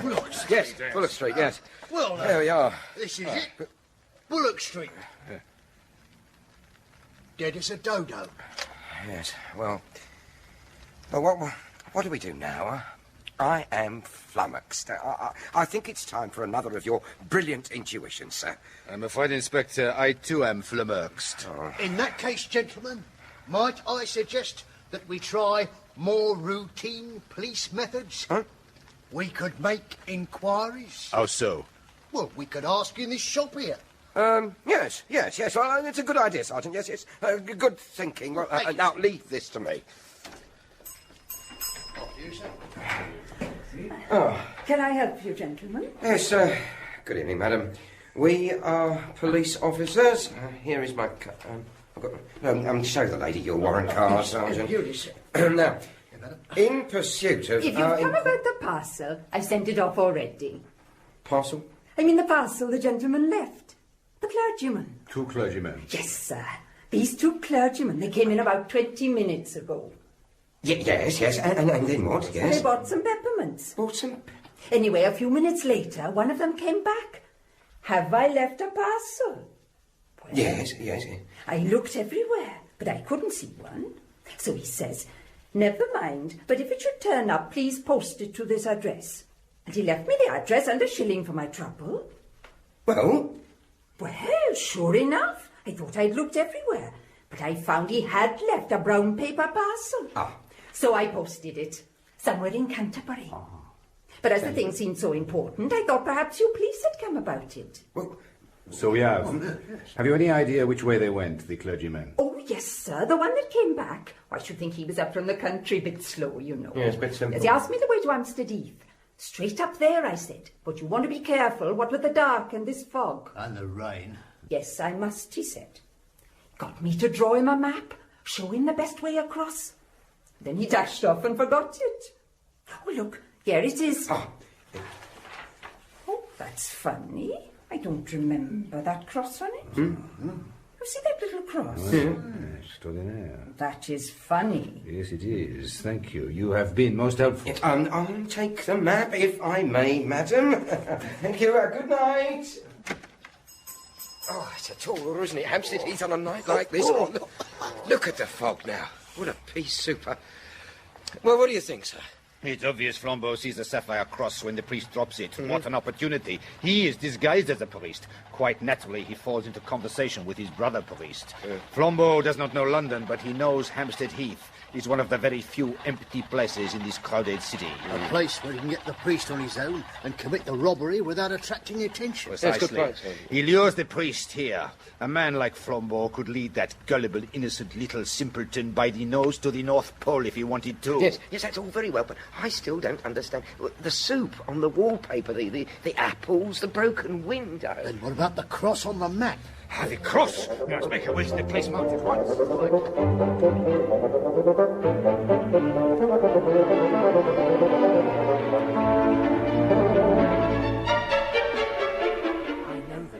Charge the church with lowering reason, but it's just the other way. I'm afraid There they are. There, on the bench. You can just make them out through the fog. Exactly the spot marked on the map. Exactly. Yes. We'll creep up on them. These modern infidels appeal to reason. But who can look at those millions of stars and not feel that there may well be wonderful universes above us where reason is utterly unreasonable? No. No, reason is always reasonable. And alone on earth, the Church makes reason really supreme. Alone on earth, the Church affirms that God himself is bound by reason. Yet who knows if in that infinite universe there's... No. Reason and justice grip the remotest and the loneliest star. You can imagine any mad botany or geology you please. Think of forests of adamant with leaves of brilliance. Think the moon as a blue moon, a single elephantine sapphire. But don't fancy that all that frantic astronomy would make the smallest difference to the reason and justice of conduct. On plains of opal, under cliffs cut out of pearl, you would still find a notice board, "Thou shalt not steal." So, you know, little priest. Well then, you had better hand over the sapphire cross. No. We are all alone here. I could pull you to pieces like a straw doll. I'm sure you could, but you see, I don't have it. I left it behind in the sweet shop. Eh? You remember I went back to ask if I'd left a parcel? Well, I hadn't, but I did then, if you see what I mean. I don't believe you. Give me those parcels. Ça suffit, Flambeau. Pour les mains. J'ai un pistolet. Sacré nom d'ami. Valentin, qu'est-ce que vous faites ici? Right, stay where you are, both of you. Well, my little bumpkin. It seems you are remarkably fortunate. Who could have expected the head of the Paris police here? Well, as a matter of fact, I rather expected him. Put away that gun, will you, Monsieur Valentin? Please, that's not our way in this country. What do you mean you expected me, Father? Well, I recognized you from the newspaper, so I realized you must be pursuing someone. And then this gentleman... Only I wasn't sure, and it would never do to make a scandal against one of our own clergy. I had to test you, Monsieur Flambeau. Pardon? As a man generally makes a small scene if he finds salt in his coffee. If he doesn't, he has some reason for keeping quiet. I changed the salt and sugar. You kept quiet.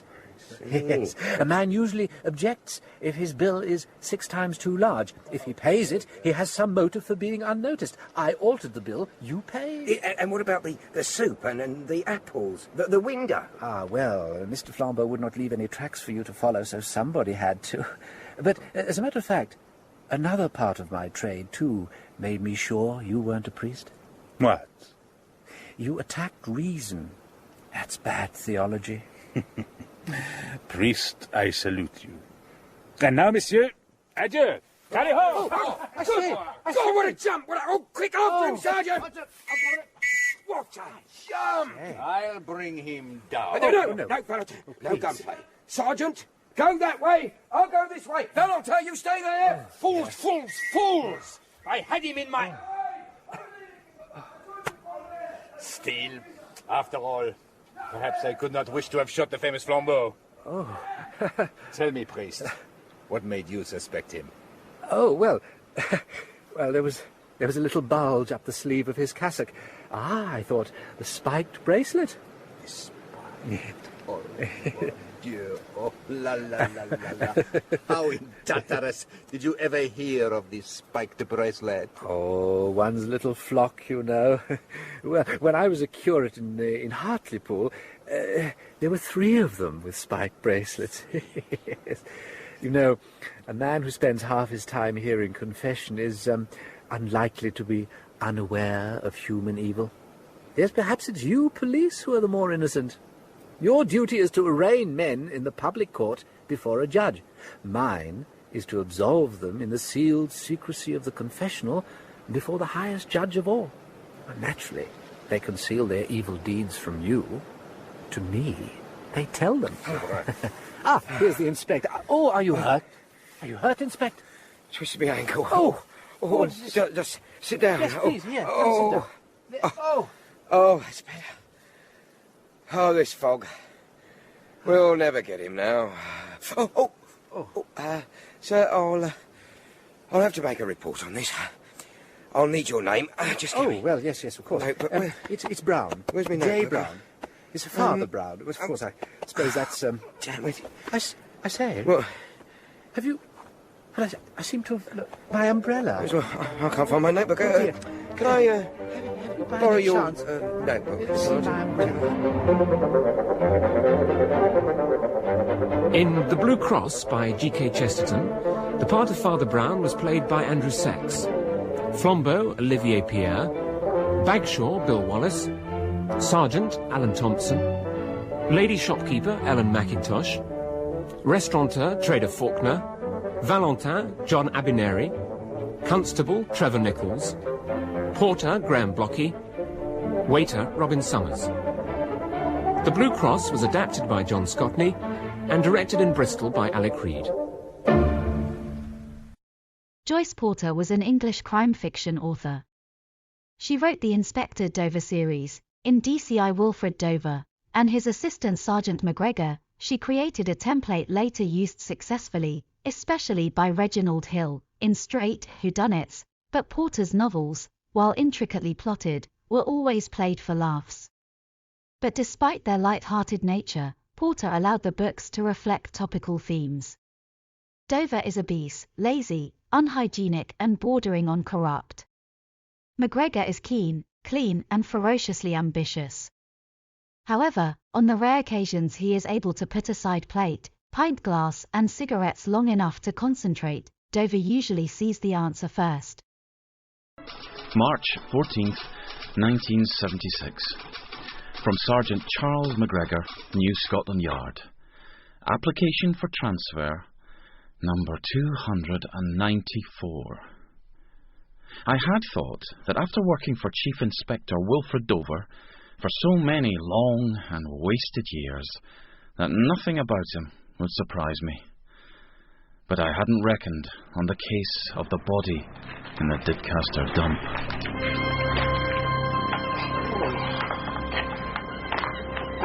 Bloody hellfire. What a terrible way to end up, Sergeant? Ah, you're right, sir. Stuck in a stinking rubbish dump in the arse end of nowhere on a cold winter's evening. All ambitions and dreams totally dead. I know. Gruesome, isn't it? Ruddy tragic, I'd call it. It's just a stroke of luck the workmen here found him. Tomorrow he'd be under another ton of fresh rubbish. Eh? What are you talking about? The body, sir. Oh, him, I was talking about me. I should have been a chief superintendent by now. Chief Inspector! Oh, hello. Here comes the local waller. Act impressed, McGregor, and he'll buy us a drink. Inspector Telford, Didcaster CID. So, Chief Inspector, you can see our dilemma. Living in a hole like this? What do you mean the fact the victim's naked and rendered totally unrecognisable? Somebody didn't want him identified. Well, there's no fooling these chaps, is there, McGregor? No, sir. Judging by the marks around his neck, Inspector, it looks like he's been strangled. By a cord or a thin rope. We're reckoning the murder was committed elsewhere. Why's that, sir? Hard to kill someone when you're both up to your necks in tin cans and potato peelings, eh, Inspector? Exactly. Well, of course I realise that. Any idea how long he's been dead? The doctor thought weeks rather than days. Months even. Fingerprints? On what exactly? On the flaming corpse, what do you think? Round the neck, you mean? Not round the neck, you loony. On his hands, his fingers. You are checking them, aren't you? Oh, yes, of course. There is just one thing. Hurry up, I'm starving, and standing around in the cold is giving this corn of mine proper jip. There's a go-slow at Central Fingerprint Bureau. Something about overtime rates. Could be a good few days. Truth, the lack of commitment these days. It's almost criminal.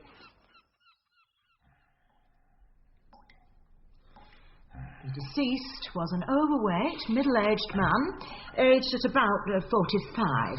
Cause of death, strangled. Time of death, 4 to 8 weeks. No dental evidence. Not a tooth left in his head. Thought you were supposed to have found something new. Anyone got a fag? This is a mortuary, Chief Inspector. It's not going to bother them, is it? Any chance of a cuppa, then? I've asked the girl to bring in some tea. I hope you said pastries as well. I'd like to clear up the matter of the burns to the head and face. Oh, go on, then. Petrol. Lighter fluid, probably. Was that it, then? Not quite.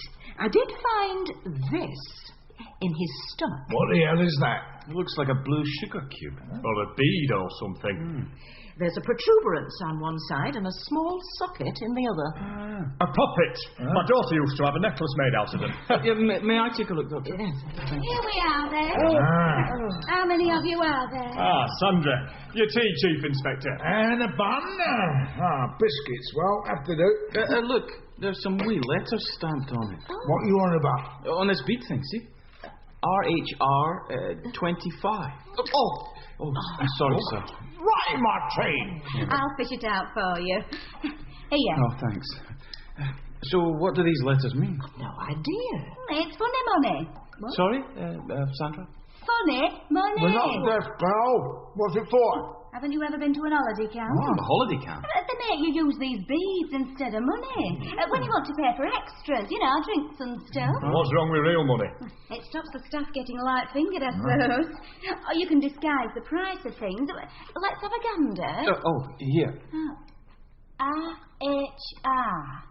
Well, this could be from Rankin's Holiday Ranches, couldn't it? Oh, yes, I suppose it could. Well done, you. But what was it doing in a dead man's stomach? Don't suppose you found any other foreign bodies inside him? Like an identity bracelet? No, just this, thank you, Sandra. It was all mixed up with the last meal he had. Thank you, Sandra. You can go now. Bye. Leave the trolley. What was the last meal then, Doc? Venison. Bit unusual for a holiday camp. Could do with a nice bit of venison right now. A big portion of chips. Anyone wanting that wagon wheel? Paul! Oh, good shot, Sir Egbert. Oh, good shot, Sir Egbert. Bloody daft way to spend the morning smashing bits of crockery out of the sky. Better than real pigeons, sir. And I suppose if you're a big tycoon like Sir Egbert Rankin, you need your relaxation. Paul! Oh, excellent. Okay, gentlemen. Well, I can tell you right now, there's no connection between your murder and my holiday ranches. We don't go in for that sort of thing. Never have done. These tokens can only be used in your holiday camps. RHR. Holiday ranches. Paul! Bravo. Unless, of course, it's a forgery. Forgery? They'd like to forge them, wouldn't they? Scum. No, we manufacture to the highest possible standard. So it is yours, then. See how I did that, McGregor? Well, I admit it's a possibility, but that don't prove a thing. Could I have a wee go, sir, with the gun? No. Oh, okay. Could this token be used in any of your camps? They're ranches. No, we give each holiday ranch its own individual set. Paul! Oh, no. Damn, look what you made me do. Oh, sorry. So, you can pinpoint where this bead was in use? It'll cost you. I'm afraid I don't understand. No publicity. Stomachs, corpses, rubbish dumps, not good for our image. Well, I'm sure we can be discreet. Listen, Sir Edcup, or whatever your name is, if you don't come up with the goods, we'll tell the press the victim was killed trying to escape. Well, it's blue, which begins with a B, so off the top of my head, it's either from Bowerville by the Sea or Bunton Beaches. Oh, no, Bunton was condemned. Bowerville it is. Where the hell's Bowerville? Northumberland, Lake District, somewhere up there. Pool! Caught me a real one. Do you have many holidaymakers at Bowerville in November? There's OAPs, God bless them. Oh, and conferences. That's where we make the big money. Take over the old place, do they? Please God. But there's little ones, too, you know, toy collectors, folk dancing, women's livers, daft stuff like that. I'll do special rates for coppers. Come on, McGregor, we've got what we want. And you need to get me some fags. Could I maybe just hold the gun for a second, Sir Egbert? Please, just feel the trigger, between... Be my guest. Oh, Gregor! Perhaps another time.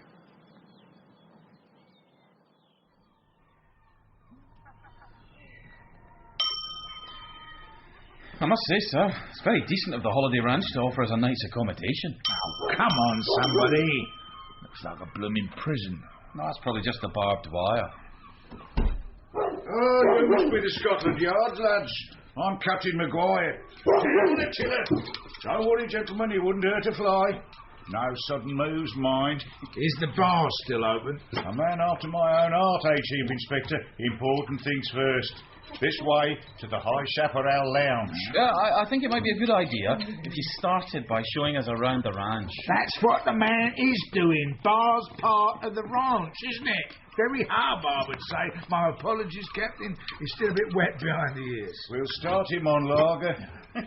Got some whiskey for you, David. It'll blow your head off. Yeah. Come on, Attila.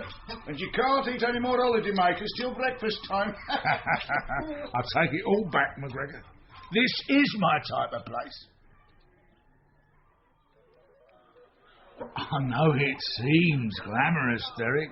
Chief Inspector, Scotland Yard, scourge of criminals, champion of justice.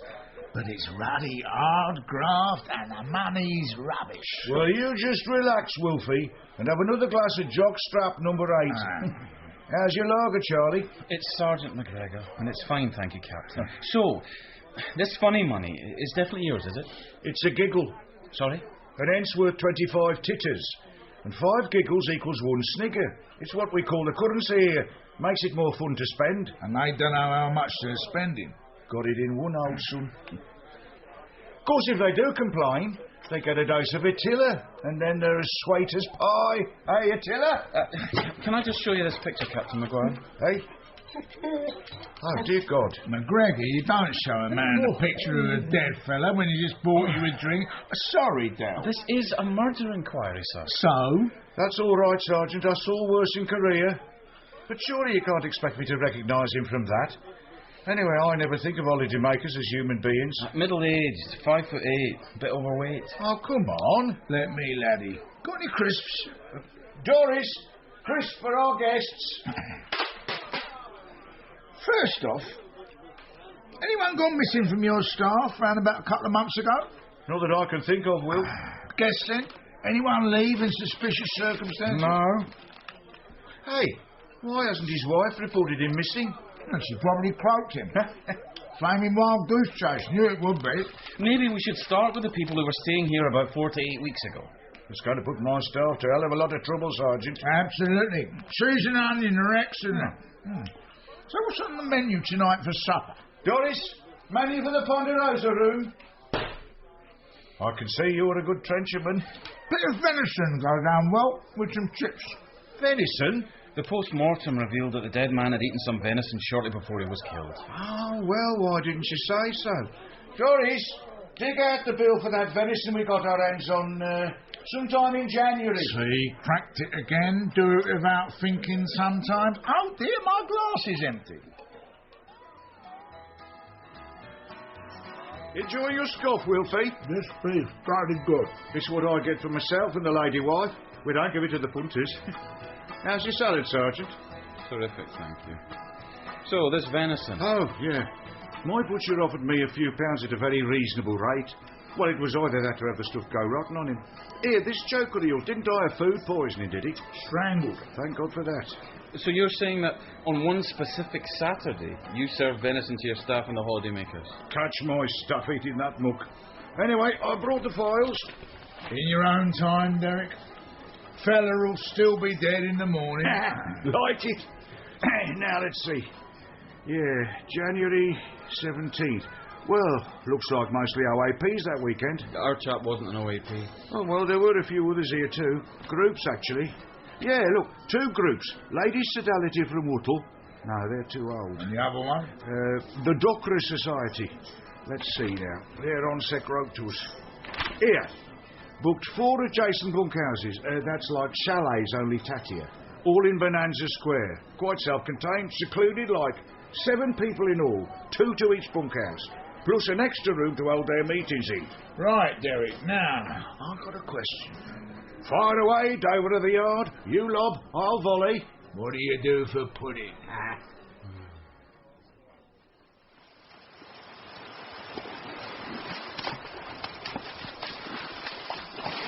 Are you sure this is a good idea, McGregor? Oh, absolutely, sir. Walking barefoot in the sea before breakfast is meant to be a miracle cure for corns. My old granny used to swear by it. Must be the salt. So, what did you glean from seeing those rooms, sir? Which rooms? The ones we saw after supper with Captain Maguire, where the Doctor Society stayed. Oh, those. 4 chalets, couple of beds in each. A room in one of them used for meetings. Big deal. Must have been a member of the Doctor Society whose body we found in the dump. I wonder what they do, this group. Didn't it say in the letter? Ritual killing? New members welcome? Oh, hold on, sir. If our man deliberately swallowed that bead to lead us here, then he must have known he was going to be killed and had some time to think about it. Poor guy. Poor guy? What about poor me? I don't think this splashing about is doing my corn any good at all. I want my breakfast. We can have it on the train. Yeah, okay. What train? The one we're taking to meet Rupert Pettit. Who the bleeding hell's Rupert Pettit? He's the on-secretary of the Docker Society. Lives at Kempton Park. The letter, remember? Oh, expecting us, is he? No, sir. Then he won't be disappointed if we don't turn up. Sir.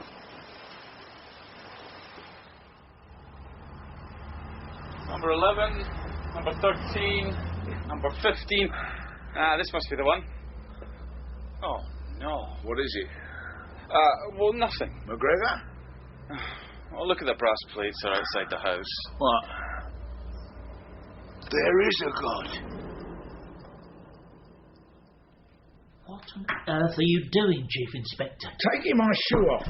Isn't it obvious? But you've come here on police business. Yeah, but you're a ruddy roper, isn't you? No point just sitting here doing nothing. Left foot, little toe. Oh, this is most unusual. You're lucky you're not a urologist. So, I believe you're secretary of the Docker Society, Mr. Pettit. Honorary secretary. Can I put your sock well over on the other side of the room? If you must. What's the Docker Society? Oh, well, it's not very exciting. Not for you, anyway. We're a small group of stamp collectors. It's named after a very early pioneer of the penny post. Well, you're right. It's not very exciting. Ow! Hey, watch it! It's only a corn. It looks like someone's been hacking at it with a razor. That was a wife. Yeah! That hurt, you sadist. You had a meeting at Rankin's Holiday Ranch, Bourville-on-Sea, I believe. Yes, that's correct. It was our AGM. Bloody hell, mind what you're doing. We'll have to leave it for the inflammation to go down. Come back next week. You hope. Got a list of the morons who are at this meeting of yours? Of course. Well, let's be having it. And a fag while you're at it. I don't permit cigarettes on the premises. I'm allergic to the smoke. Sissy. Mr. Pettit, we're looking for a middle-aged man, about 5'8", dark hair, plumpish. Would that description fit any of your members? It might. What's he done? Show him the photo, Sergeant. Oh, dear God. See? Shoes on the other foot now. Shoe, foot. You're not suggesting that this... It could be one of your members, yes, sir. Now, there were 7 of you all told. Yes. Well, we can eliminate me, obviously, and Miss Hull, Miss Nora Hull, very knowledgeable about French colonials. And I don't think it could be Keith Osmond. He's young and tall. Nor Mr. Roscoe, right age, but small and wiry. Oh, that leaves 3 more. And Mr. Braithwaite, too old and a beard. Gordon Valentine. No, I've got a letter from him this morning. Instead of telling us who it isn't, tell us who it is. Mr. Napper. Mr. George Arthur Napper. That'll be £5.20 for the treatment. You what? You what? Tell us about this meeting, Mr. Pettit. At least when I hurt people, it's for a good reason. Usually to get a confession out of them for a crime they didn't commit. Exactly. I'd like to beat a confession out of Mr. Pettit. He was a cold fish about it all, very cold. He did explain he'd never actually met any of them before. In fact, they were all strangers to each other before the AGM. He had a touch of cripping about him.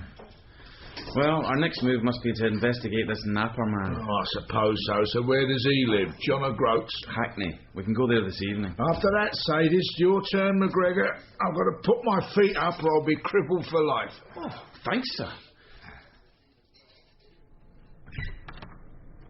Yeah? What do you want? Mrs. Napper. Yeah? I'm from Scotland Yard. I'd like to talk to Mr. Napper. He's not here. Here, you're very presentable for a copper. Want to come in for a cuppa? Copper? Oh, thank you. Maybe not. So, Mr. Napper. Scarpered. Done a bunk. And good riddance to bad rubbish. Mr. Napper's gone. When? Couple of months ago. Not that I hardly saw him. What with all his hobbies. Doreen! What? Get your skates off, for God's sake. You seen the time? I'm coming! He's my lodger. But he's just passing through, if you get my drift. Could you tell me what happened exactly? Nothing happened exactly. Napper just cleared off one weekend and never came back. Not even a letter on the mantelpiece. And what about his things? What about him? Mrs. Napper, did he take all of his belongings? Not a one. I gave him a fortnight, then I flogged the lot. I needed the room. Besides, he told me to. He told you to? Years ago, when we was first married. If anything happens to me, Doreen, he says, you destroy everything. Burn all my papers, get rid of the rest. So I did. What on earth did he say that for? How should I know? Did he say anything else? No. Oh, yeah. A few months ago, he told me he was involved in something dangerous and he might have to make a run for it and go into hiding at a moment's notice. What was his job? Piano tuner. It struck me as a bit odd at the time, too. Mrs. Napper, I think you'd better brace yourself and look at this photo. You see, a body was found, and we have reason to believe Let's see. Yeah, that's him. Are you sure? He's got no face. Never had much of a one to start with. So I'd know that flabby body anywhere. There will be compensation for this, won't there? No idea.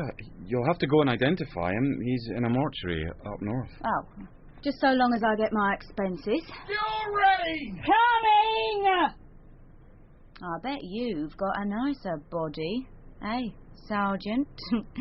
Hope you don't want to, press charges. Well, thank you, Mrs. Napper. You've been very cooperative. Of course, Chief Inspector Dover didn't care a jot. Especially when I told him we'd have to interview all the other people that were at the meeting, wherever they lived. He demanded that I find him a police driver to ferry us around, and then that I spend my own hard-earned wages buying him drinks and cigarettes, and meal after meal after meal after meal. Sorry, sir, did you say something? That wasn't me, you idiot. Ruddy woman's got a menagerie out here. Dear God. If I'm not scrabbling around rubbish dumps, I'm up to my neck in compost and pig swill. Still no sign of that flaming driver I ordered. No, sir. Shall I go and knock on the door? Well, since Miss Nora Hull's not expecting us, I very much doubt she's a psychic. I think that might just be an appropriate course of action. No need to be sarcastic, sir. Oh, mind the gulp! Stroke!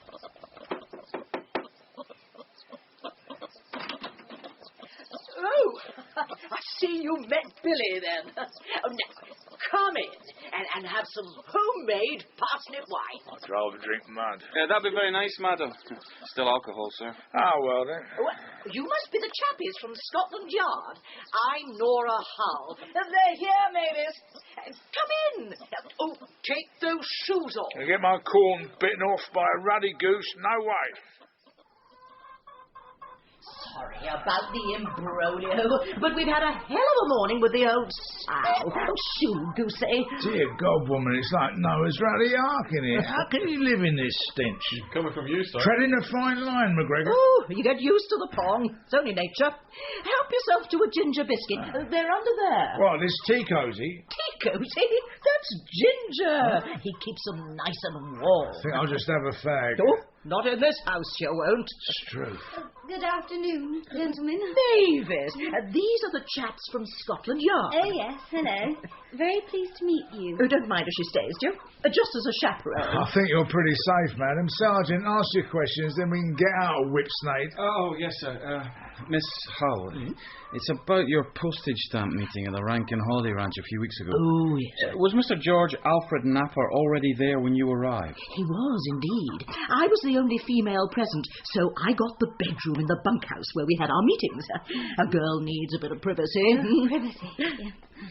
Had you ever met Mr. Napper before? No, and I don't like to speak ill of the dead, but I'm jolly glad I won't have to meet him again either. Now, I'm no snob, don't get me wrong. Am I, Mavis? Oh, no, Nora, no snob. But he was a nasty little pleb. Nasty. Well, I suppose you get all sorts interested in philately, isn't it? Yeah. Oh, you do, indeed. Most of them are pretty decent sorts. I just don't take to yids, that's all. I'm sorry, Miss Hull? Nora? Did you just say... Yes, Mavis and I ought really to be getting back to work. We're up to our necks in ghost cheese at the moment. Come along, Mavis. Yes, Nora.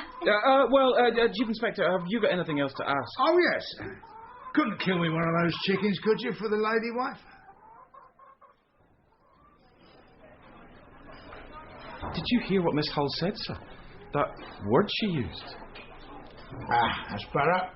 Nothing like a good clapper, eh? Word? You try listening with a mallard duck trying to mate with your lower leg. One thing puzzles me, sir. One thing? Did you notice that Miss Hull knew all about us? Where we were from, why we'd come, Napper's murder, everything. Without us having said a word. Of course I noticed. Do you want that pastry? Yeah, I do, actually. Glutton. Well, didn't it strike you as odd, sir? I didn't phone to say we were coming. That paunchy little toe doctor. I'll lay you odds he started ringing around the old ruddy bunch of them as soon as we left. Bit suspicious, don't you think? What have they got to hide? A bunch of stamp collectors and an AGM. Chief Inspector Dover? Who's asking? Me, WPC Elvira Marchmont. Your new driver. Where were you when we needed you? Oh, I know. I'm ever so sorry. Traffic is terrible out there. I mean, I put my little blue light on, but nobody takes a blind bit of notice. There might as well be an ice cream van. Ice cream now? There's a thought. Waitress! I'm Sergeant McGregor, WPC Marchmont. But you can call me Charles. Oh, here we go. Not while we're on police business, you can't. Got any fags, whatever your name is? Elvira. I'm sorry, Chief Inspector, I don't smoke. You don't smoke them, you won't buy them. Because you take them all. I do not. You do too. Sorry to interrupt. I couldn't have a piece of that pastry, could I, Sergeant? I'm famished. Oh, of course you can, WPC Elvira Marchmont. Have it all. Afraid we ain't got time for eating. We've got a murder to solve. Take it for the car. I will. Thanks, Charlie. Welcome. So, who are we going to... sorry, bit of pastry. Who are we going to see now? Well, Elvira, we're going no to... names, no pack drill, Sergeant. Just tell her we're going to see a suspect who lives in the back and beyond. And if he doesn't have a cigarette, I shall probably strangle him. We're going to see a suspect who lives in the back... Drive.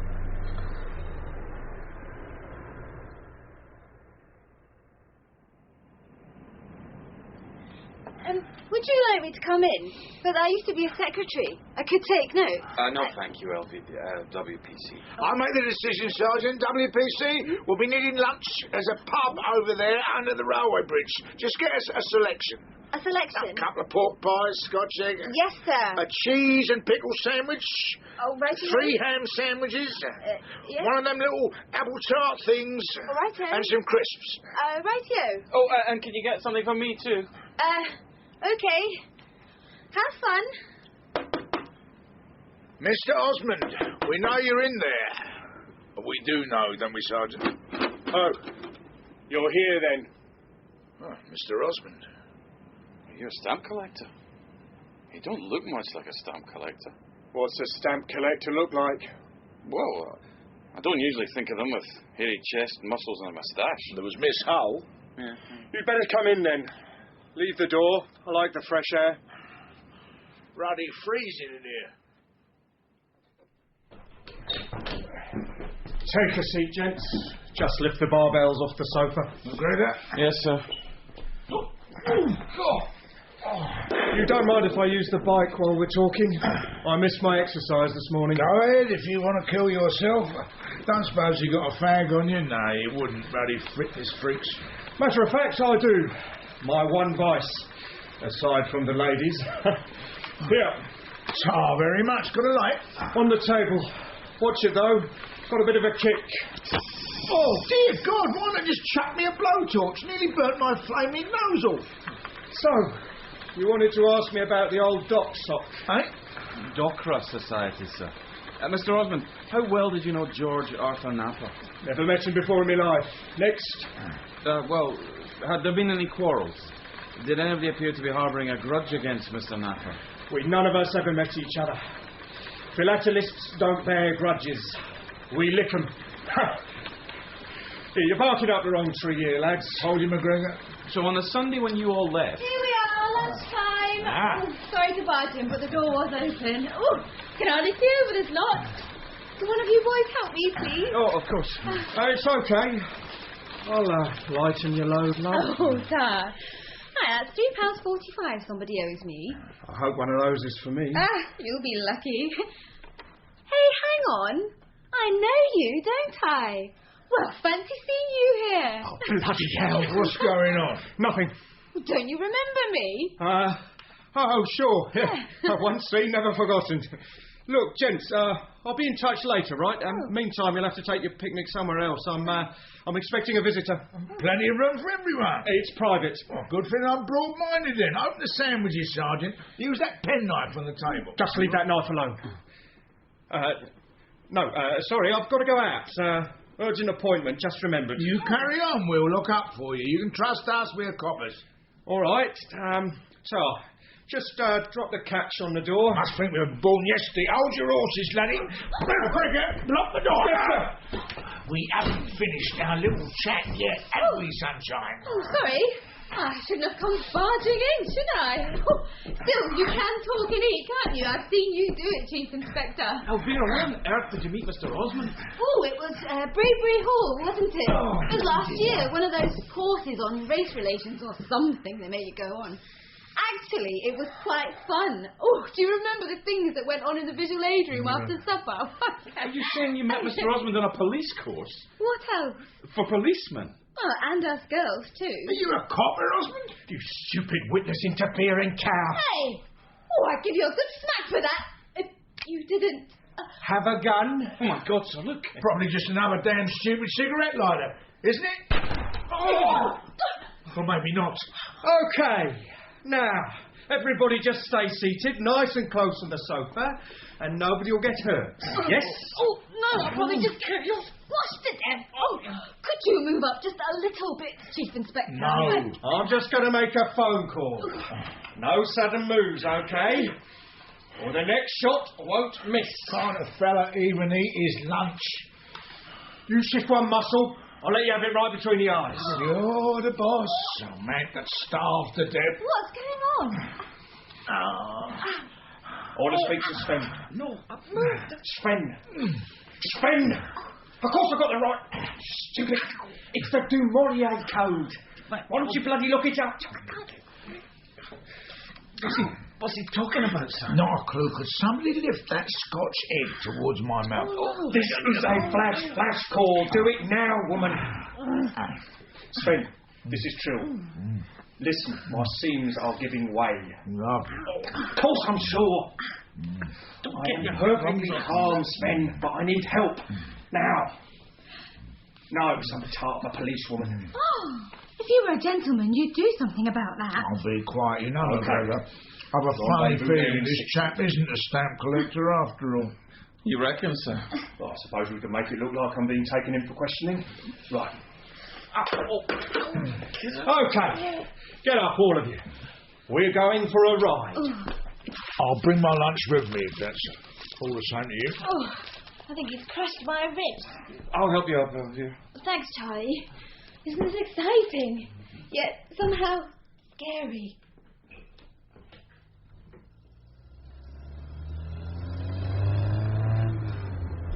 Okay, no funny business. And that includes your driving, sweetheart. I've got my gun. One false move and the Chief Inspector here gets it.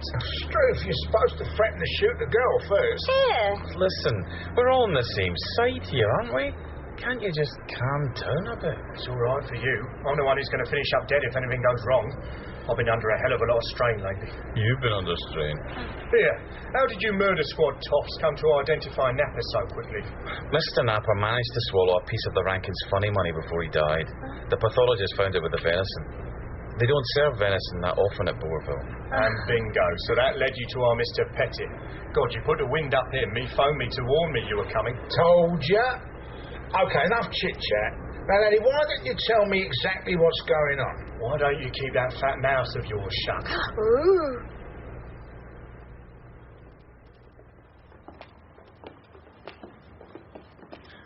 It's all very mysterious, isn't it, sir? No idea where we are. We're in a ruddy underground car park, aren't we? And my foot is killing me. Do you think we've stumbled upon some sort of spy ring? Wish we stumbled across a pub. Flaming girl forgot to bring any drink along with lunch. I heard that. I've only got 2 pairs of hands, you know. Button it. I want a short fuse and this gun's on a hair trigger. Don't like him, McGregor, even if he is one of us. Right. Here we are. Okay, into the lift.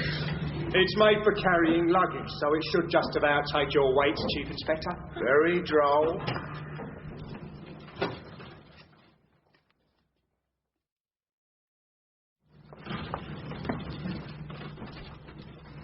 Follow me. It's along here. Look, sir, room numbers. That means we're in a hotel. Excellent. Means they'll have one of those little minibar thingies, tiny bottles, but if you mix a few together, it's not totally unrewarding. Right, stay here, all of you. Ladies first. Oh, thank you. Oh, actually, I need the little girl. Oh, hey! Okay, that's got her out of the way. She'll be desensitised separately. We're 2 doors down. She had better be all right, or else, with a bit of luck, she'll forget we owe her for lunch. You, in, now.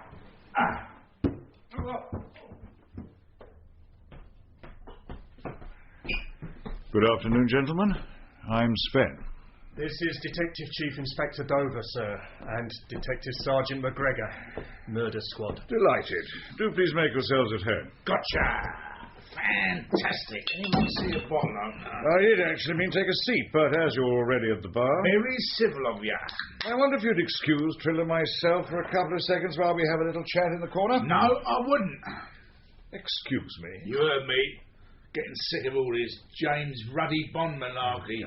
You'll tell us what's going on. Pronto. Chief Inspector. Let me handle this, McGregor. Listen, Sven, whatever your real name is. Look, we've been held up at gunpoint. Our murder investigation's been railroaded and our driver's been kidnapped. I'd say you've got a bit of explaining to do, Sunshine. You and your pals from Special Branch. Special Branch? Well, what did you think they were? Catering corps. Now, you listen here. This isn't your show, That you know. you can't be heavy with me with all that cloak and dagger stuff. Doesn't impress me one little bit. Oh, yeah? Well, maybe this will impress you. Trill, put that gun away.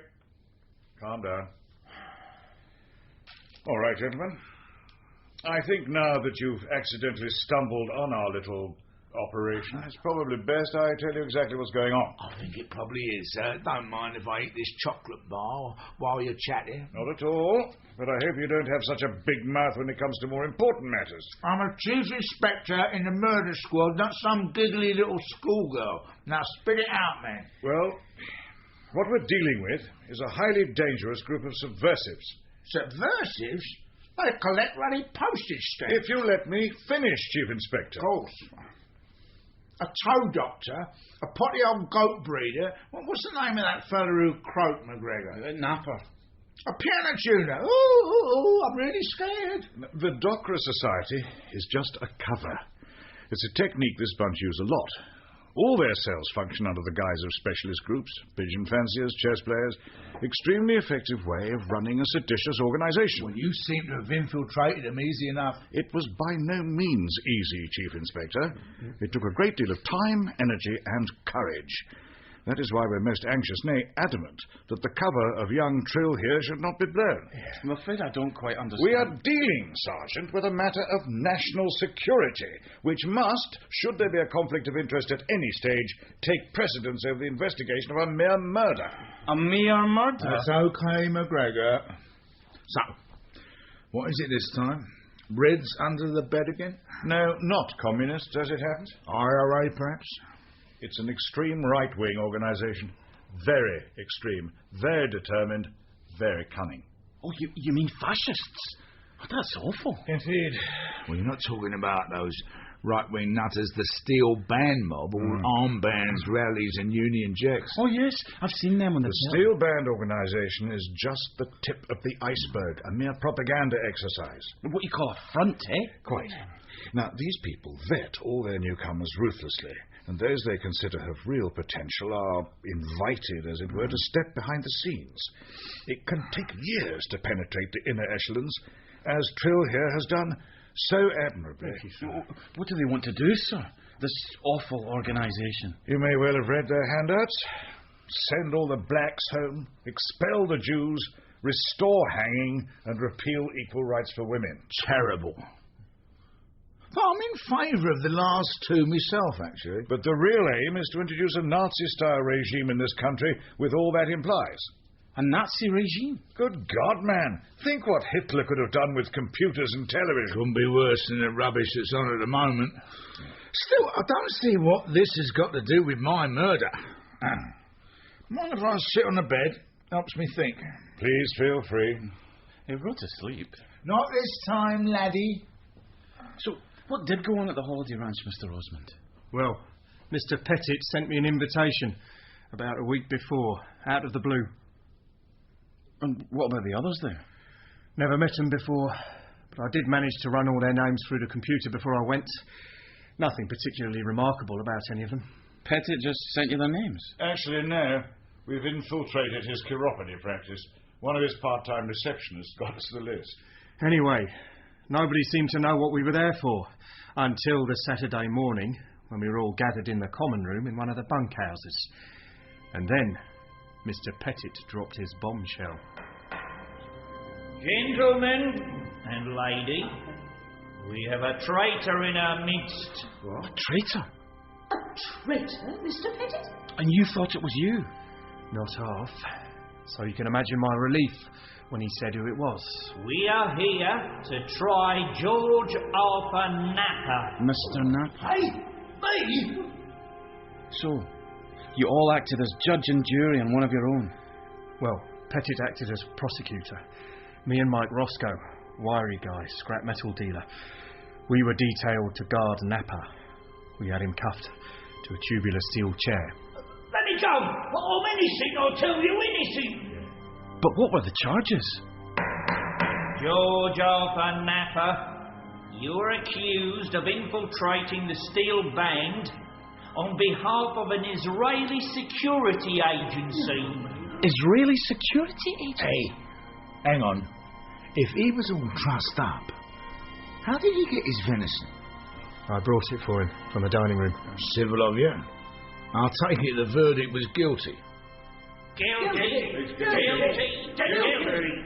Of course. And then we realised we had another job to do. Executioners. You will all draw cards for the job. Jack of Hearts, executioner. King of Spades, render the body unrecognisable and dispose of it. If you were one of those lucky cards, laddie, it's more than my career's worth to let you off scot-free. My card didn't have a face of any sort on it. The killing is to take place between 12 midnight and 1 in the communal room.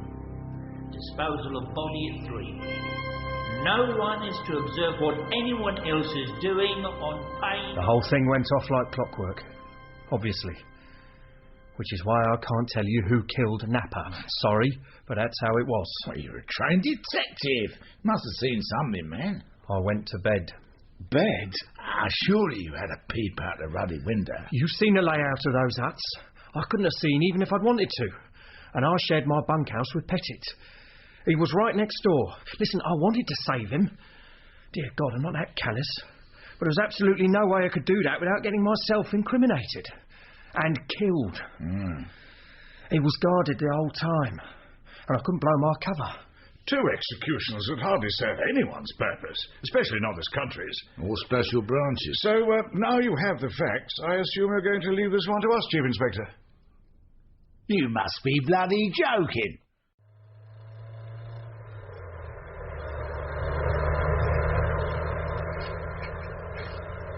McGregor, get that woman to stop her ruddy snivelling. Trying to sleep. I'm trying to drive, sir. They made me sit very still in a hard chair and told me I wasn't to talk to anybody. Then you'll make some lucky man the perfect wife. You know, I can't believe that fitness freak would just skulk under his bedclothes while some poor bloke's getting croaked next door. Osmond was in a desperate situation, sir. But, sir, don't you think you'd better back off? It could be dangerous. Who for? Well, you. You must sound like you care, Sergeant.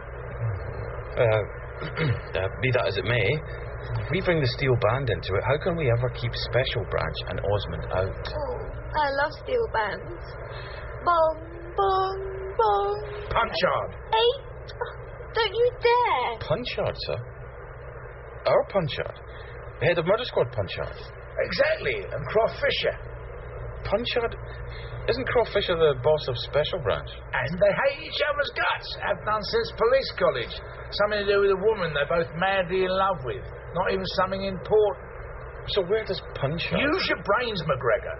He's not going to be swayed by some double-barreled pillock he's loathed since childhood. He'll back us all the way. There is one person he hates more than Croft Fisher, sir. Who the hell's that? Oh, can I say? Yes, okay. Go on. You, Chief Inspector.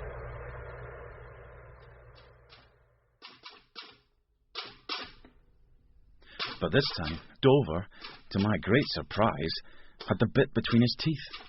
And even more surprisingly, Commander Punchard told the Chief Inspector to, and I quote, get out and get on with it.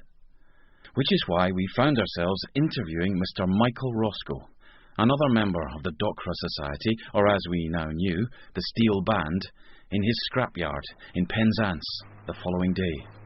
And for once, the Chief Inspector wasn't even wrong.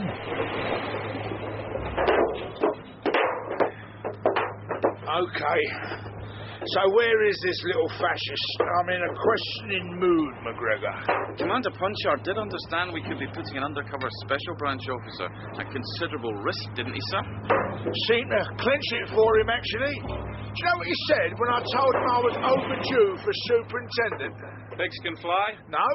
Payment by results, Dover. You see, laddie, I nail this joker and I get another couple of $100 a year, and it's a poke in the eye for Special Branch. Oh, life is good, Sergeant. You did tell this chappie we were coming. Oh, yes, sir. I think this must be him now, sir. Stamp collector number 4, eh? Good job he's not called Penny Black. Why the hell should he be, fool? And who's this Weasley fella with him? Another gentleman in the jury? Welcome to Cornish Scrap City. Mike Roscoe. I think we should move away from the crusher. Stroke! This is Mr. Weems. He's my solicitor. Oh, yeah? Retained by the Steel Band to protect Mr. Roscoe's interests. The Steel Band? Hang on, you're actually admitting? Oh, yes. And we admit that the meeting of the Docra Society was convened for the sole purpose of trying Arthur George Napper for treason. Dear God, I can feel the handcuffs twitching. Then why did you book it in the name of the Docra Society? The red subversives are everywhere, Sergeant. And I must remind you that subjecting a club member to an unofficial trial is not a criminal offence. Well, executing them might just go a gnats over the edge, though, mightn't it? I'm happy to assure you that no such punishment was inflicted on poor Mr. Napper by any member of the ad hoc committee. He was simply expelled and left the next day. Mr. Roscoe, Was Mr. Napper kept under guard while his trial was taking place? No. Did he take his meals in the public dining room with the rest of you, Mr. Roscoe? Yes. Yes. We have reason to believe that Mr. Napper took lunch on that Saturday in a room in one of the huts while you stood guard. Reason to believe, Sergeant? I'm not at liberty to reveal my sources, sir. Should the matter ever come to court, you may have to. Meanwhile, I should warn you that I will be able to put 6 witnesses in the box who will swear on oath that Mr. Napper was never at any time kept under guard, nor was his liberty of movement impeded. Oh, I see where the land lies. Got a fag, laddie? You smoked all mine in the car. I review, gents. I may work with scrap, but I don't want my body ending up that way. Come on, McGregor. We're not going to get any more out of this bunch of nutters. I want you to look at my foot again. Oh. I don't think that seawater did anything for it. Sergeant, I wonder whether I might prevail upon you. Prevail? For a lift. You are going to see Mr. Frederick Braithwaite next, aren't you? What? I don't drive. It would mean finding a taxi. Well, I'm sure there's one under that pile of metal somewhere. Just keep digging. Come on, McGregor. Ruddy cheek. Who's this Frederick? Oh, yeah. Another one of them. Doesn't it strike you as odd, sir, that the steel band suddenly seems to know every move we make? How did they hear we were no longer swallowing the stamp collecting stone? Not suggesting Special Branch spilled the beans, are you? Why would they do that? A little test for you, Sergeant. Well, it would put a very neat spoke in our wheel. And with a whole bunch of steel banders telling the same story, we're going to be up against a brick wall. And that would help Special Branch how?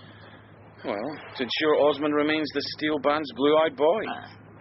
He'd have to let on somehow, without incriminating himself, obviously, that we'd found out about the trial, and then he pre-warns them to make himself look good in the process. Very clever. Not bad, laddie. Thank you, sir. For you.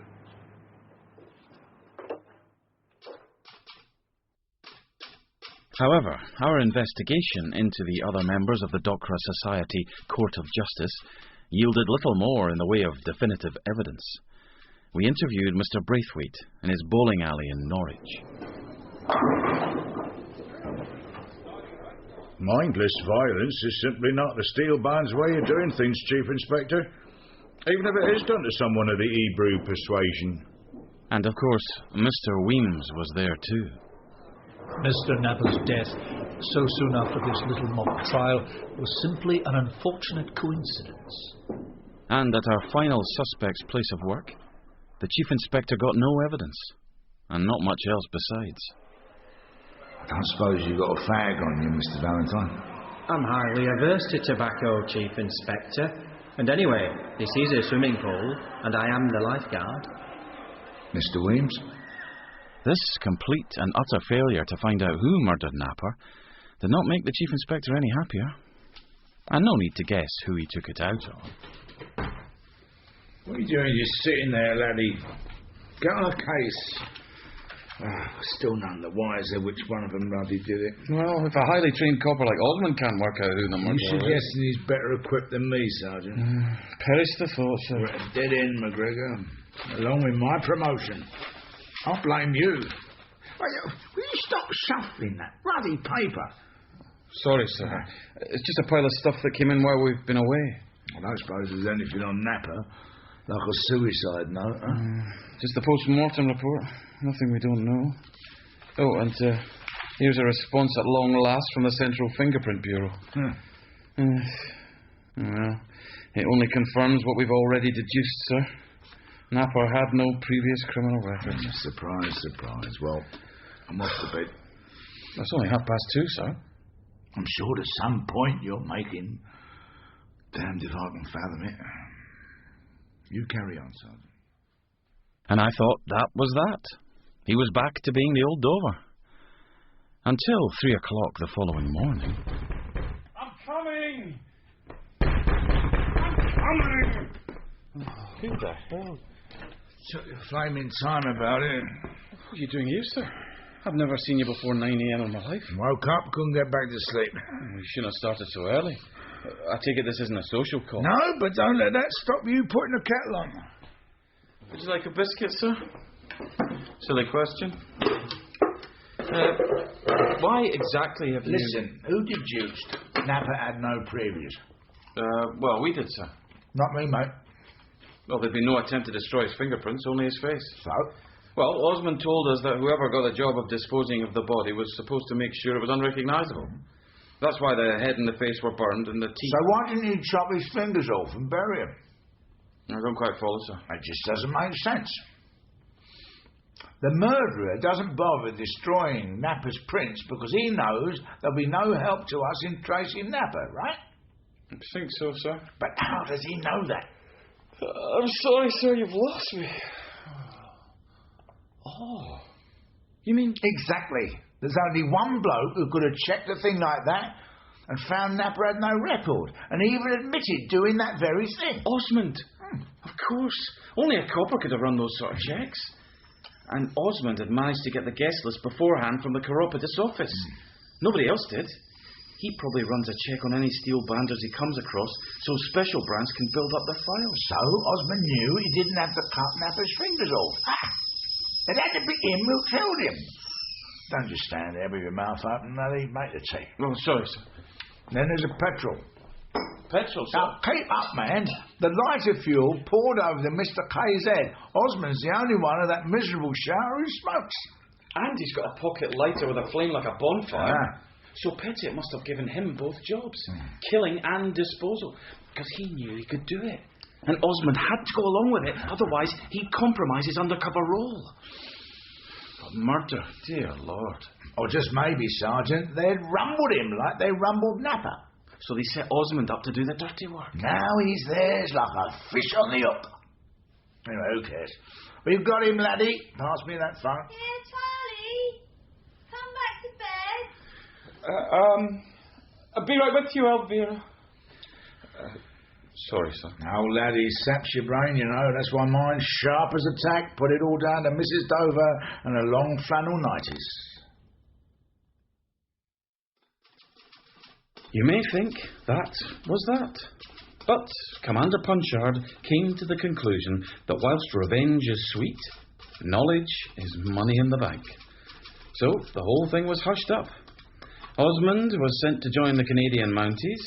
Punchard got an OBE. And as for Dover... Good morning, Chief Inspector. Detective Superintendent, if you don't mind, laddie. Oh, yes. Sorry, I keep forgetting. I shall be in my private office. He's even more insufferable than ever.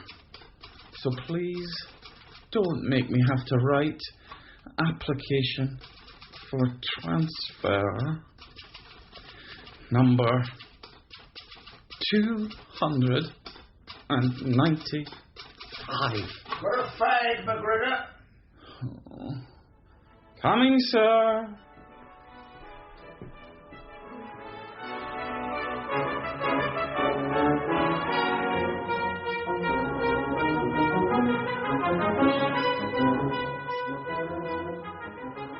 In Dover Beats the Band by Joyce Porter, Chief Inspector Dover was played by Kenneth Cranham, Sergeant McGregor, Stuart Macquarie, Dr. Hurst and Nora Hull, Joanna Tope, Captain Maguire and Sven, Michael Mackenzie, Sir Egbert Rankin and Rupert Pettit, Finlay MacLean, Sandra and Doreen Napper, Lucy Patterson, Inspector Telford and Osmond, Nick Underwood, and Mavis and Elvira by Samantha Young. Dover Beats the Band was dramatised for radio by Paul Mendelsohn and directed by David Ian Neville. This is a radio docudrama series relating how forensic criminology helped uncover the facts and truth behind some of the most celebrated murder cases in British history, presented by Nick Ross. This episode is called The Wheels of Justice, which was originally broadcast the 10th of January 1992. Rachel Dobkin is reported missing by her sister. In 1942, a body is found in a bombed-out South London church. Can Dr. Keith Simpson prove it to be the murdered remains of Mrs. Dobkin? Dr. Keith Simpson played by Brett Usher, Harold Dobkin played by Ronald Hoadman.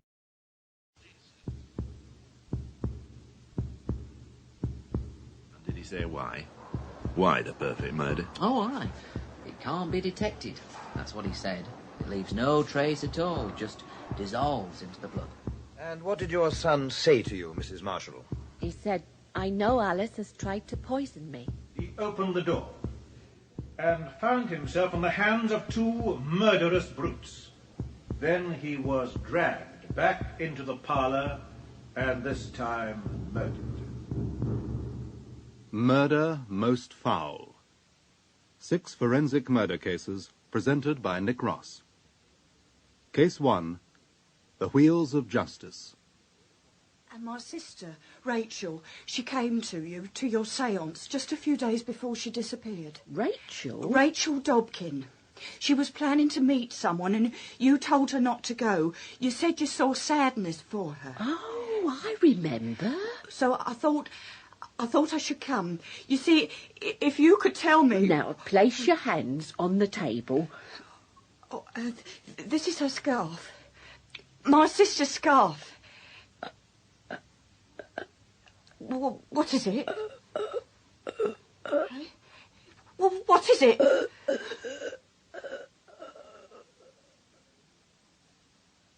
The year was 1941, and Polly Dubinsky was determined to find out what had happened to her sister.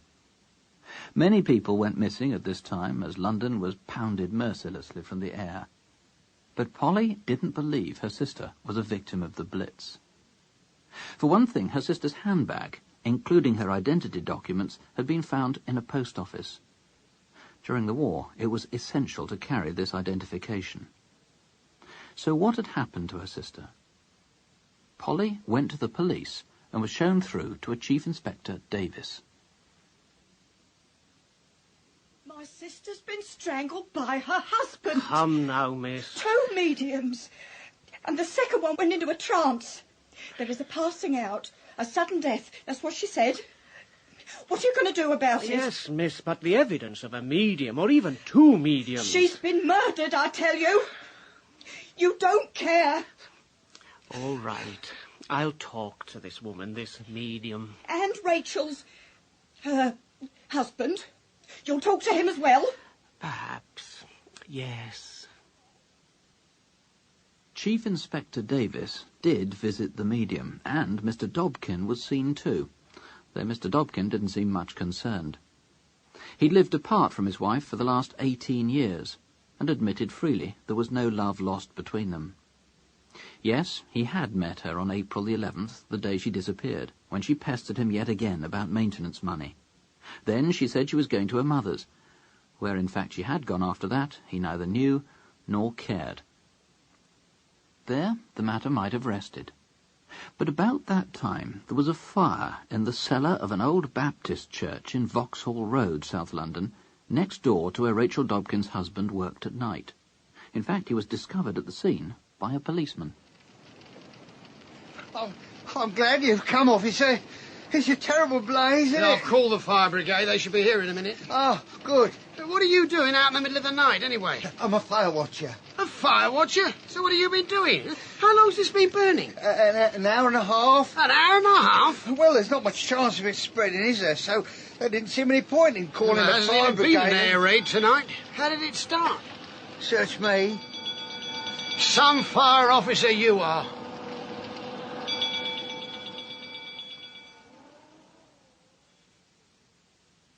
Maybe the mysterious fire and Rachel Dobkin's mysterious disappearance were somehow linked.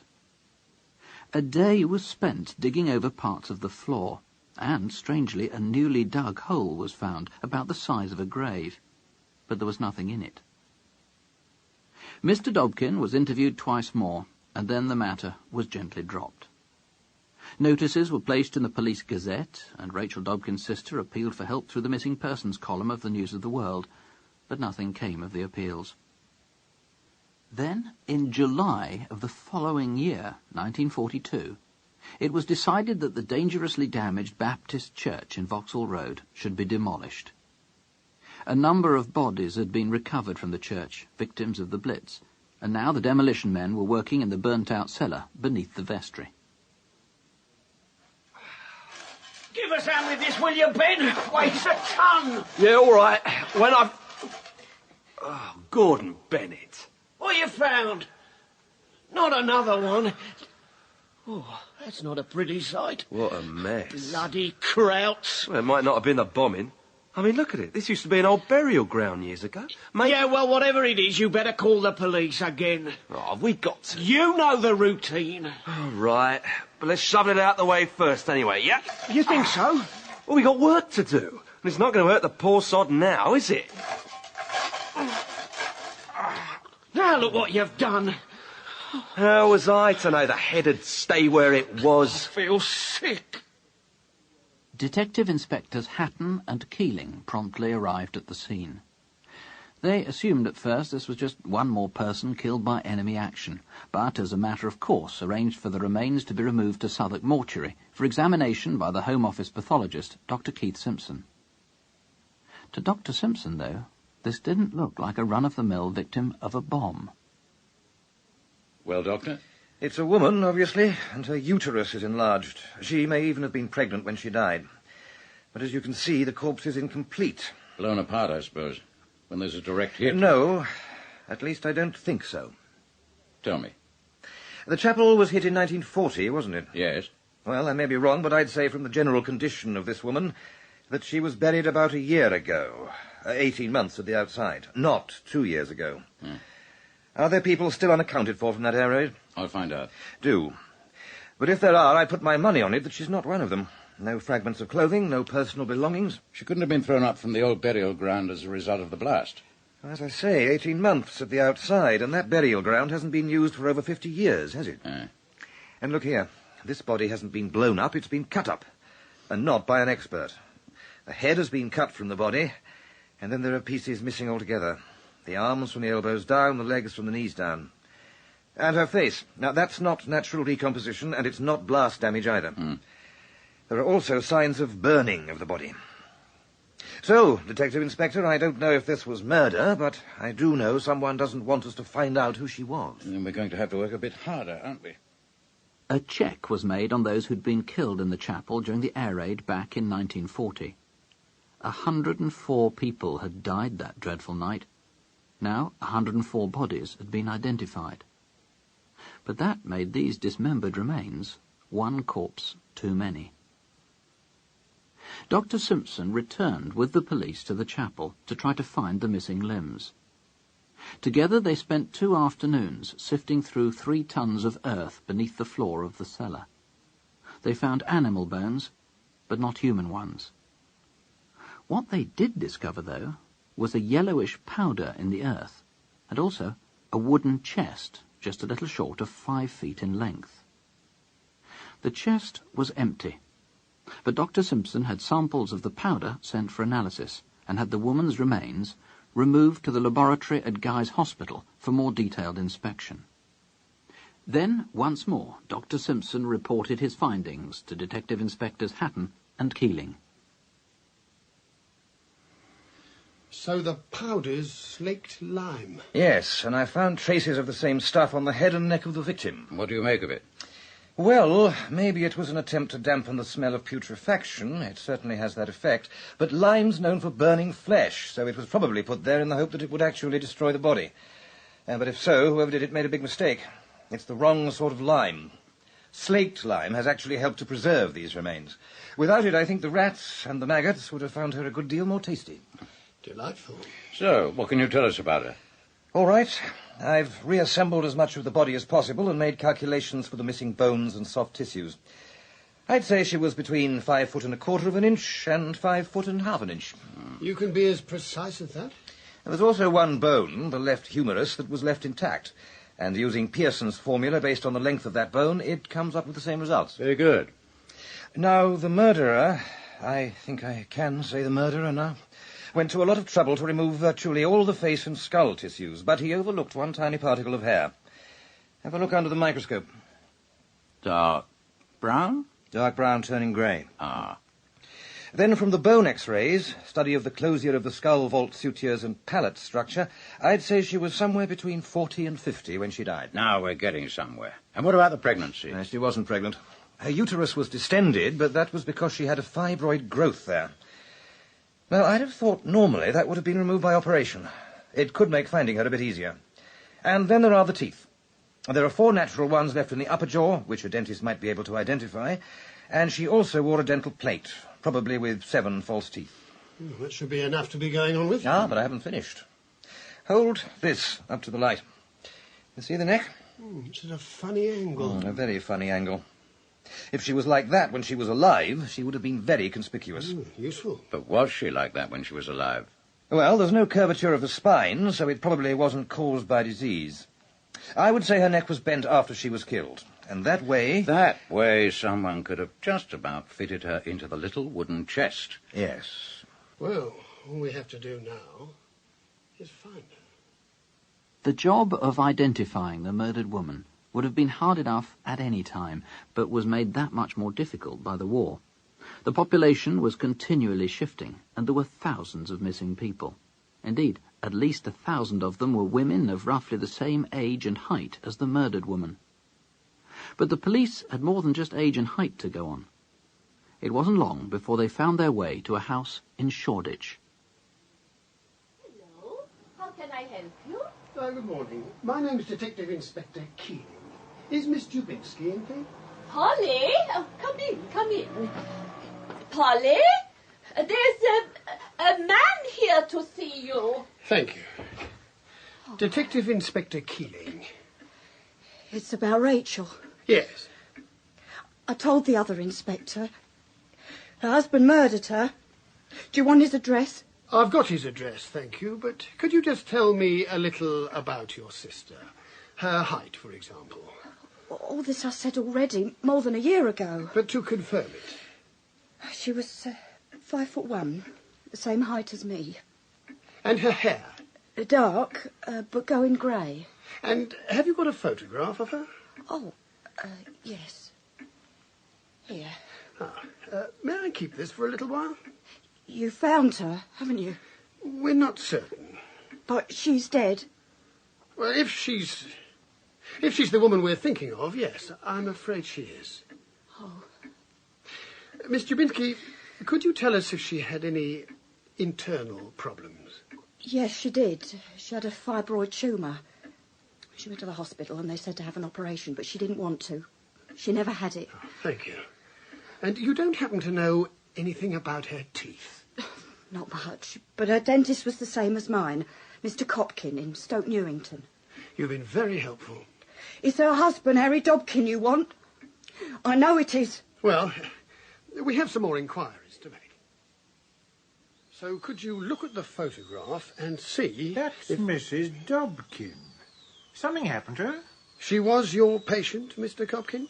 Yes, for, 6 years, from, April 1934 to March 1940. She was meant to be coming back for further treatment, but she didn't keep her appointment. You see, I keep a very detailed record. You certainly do. In this business, it's necessary. How am I meant to know how to treat a mouthful of teeth if I don't know how I treated them 10 years before? Like that, you can finish up in trouble, or your patient can. Yes, I suppose so. And from these cards, do you think you'd be able to draw a picture of her upper jaw as it was when you saw her last? I suppose so, yes. But why? And could you sign it and date it, please? Oh, and the time, 11 a.m. Then I wonder if you could come along with me to the laboratory at Guy's. If you could have a look at this skull, Mr. Copkin. See if you recognise it. Wait, that's my patient. That's Mrs. Dobkin. Those are my fillings. Look, it's exactly as I said it was in the drawing. And anyway, I recognise the jaw. It's a very unusual shape. Look, here, and here. Everything identical. Poor Mrs. Dobkin. So there's no doubt. I couldn't be more certain if she were to come back to life and tell me herself. But 1 second. Yes, I extracted 2 molars here and here back in 1934, and I showed them on the drawing where there might have been something of the roots left. But apart from that, identical. It's her without a doubt. The skull and teeth were sent to the eminent surgeon William Kelsey Fry. Fry x-rayed the skull again, and he found the roots of those premolars exactly where the meticulous Mr. Copkin had said they ought to be. There was just one further possible method of identification, using photography. It had been employed in this way only once before, in the notorious case of Buck Ruxton, who'd murdered his wife and her maid. Again, Dr. Simpson enlisted specialist help. And who is she? Her name's Mary Newman. She's brilliant. Done it to perfection. And done what exactly? You'll see. Ah, Miss Newman, this is Detective Inspector Keeling and Detective Inspector Hatton. How do you do? Hello. Good. Right, now come over here and let me show you what we've been up to. Now, here is the photograph of Rachel Dobkin, which you were given by her sister, a close-up of the face. And here is a photograph of the skull, taken from the same distance at exactly the same angle. Now, this is the enlargement of the photograph of Rachel, so that it's exactly the same size as the one of the skull. And finally, here they are on X-ray film, a negative of the skull and a positive of the portrait. Now, superimpose the one on the other,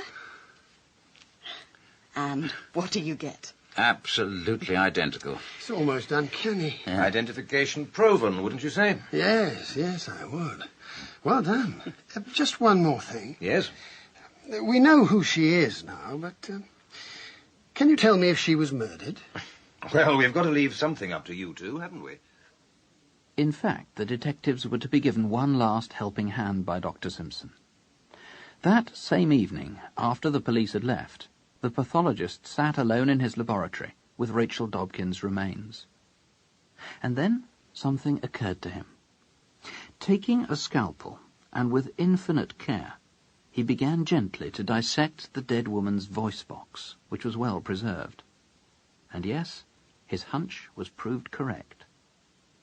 In the upper horn of the thyroid cartilage, there was a fracture. Now, this little bone almost never gets broken by accident. Perhaps the demolition men had fractured it with their shovels, but no, there was a tiny blood clot that had formed around it. So the bone had been broken while Rachel was still alive. And there was only one thing which was likely to cause that. Pressure from fingers and thumbs on the neck, the process of being strangled. Yeah, come in. Sorry about the mess. Haven't been here long. Mr. Dobkin, you'll remember you were interviewed in April last year about the disappearance of your wife. In view of developments in the matter, I'd like you to come with me to Southwark Police Station for inquiries. What, have you found my wife? Human remains have been found in a chapel cellar next to premises where you were fire watching. We're satisfied that the remains are those of your wife. I don't know what you're talking about. I don't know of any cellar at the chapel, and I've never been down there. Well, I don't believe it is my wife. Then, would you come with me, please, sir? This is where your wife's body was found, Mr. Dobkin, underneath a stone slab just here. She had been strangled. There was lime on the body and round it. Later, I believe the cellar was set on fire. Mr. Dobkin? I wouldn't strangle a woman. I wouldn't hit a woman. Some men might, but I wouldn't. I didn't even know the cellar was here, and I've certainly never been here in my life, and I've never been around here since I left the job last May. I have information that a policeman saw you going into the house on the 4th of August. Show him to me, the liar. Show him to me. That's the man. What the... I've spoken to him several times at Kennington Lane about lights he has shown. I know him well. That's a lie. I've never seen him before, and I wasn't there. He's lying. He's lying. Constable Wakely here can give precise dates, can't you, Constable? He's lying, I say. It's not true. Harold Dobkin, I'm charging you with the murder of your wife, Rachel Dobkin. You don't have to say anything, but anything you do say may be taken down and used in evidence against you. Members of the jury, the prisoner at the bar, Harry Dobkin, is charged with the murder of Rachel Dobkin on the 11th of April 1941. To this indictment he has pleaded not guilty, and it is your charge to say, having heard the evidence, whether he be guilty or not. May it please your lordship, members of the jury. Mr. L.A. Byrne, later Mr. Justice Byrne, was the prosecutor in the case, which opened at the Old Bailey. He outlined how Harry and Rachel Dobkin's marriage had failed almost as soon as it had begun, back in 1920.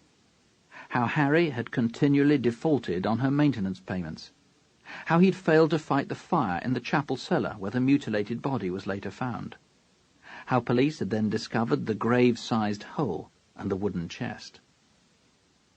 A labourer and a schoolboy would state how they'd both seen the accused in the cellar, though he swore he'd never been there in his life. The case against Dobkin seemed overwhelming. The defence was conducted by Mr. F.H. Lawton, later Lord Justice Lawton.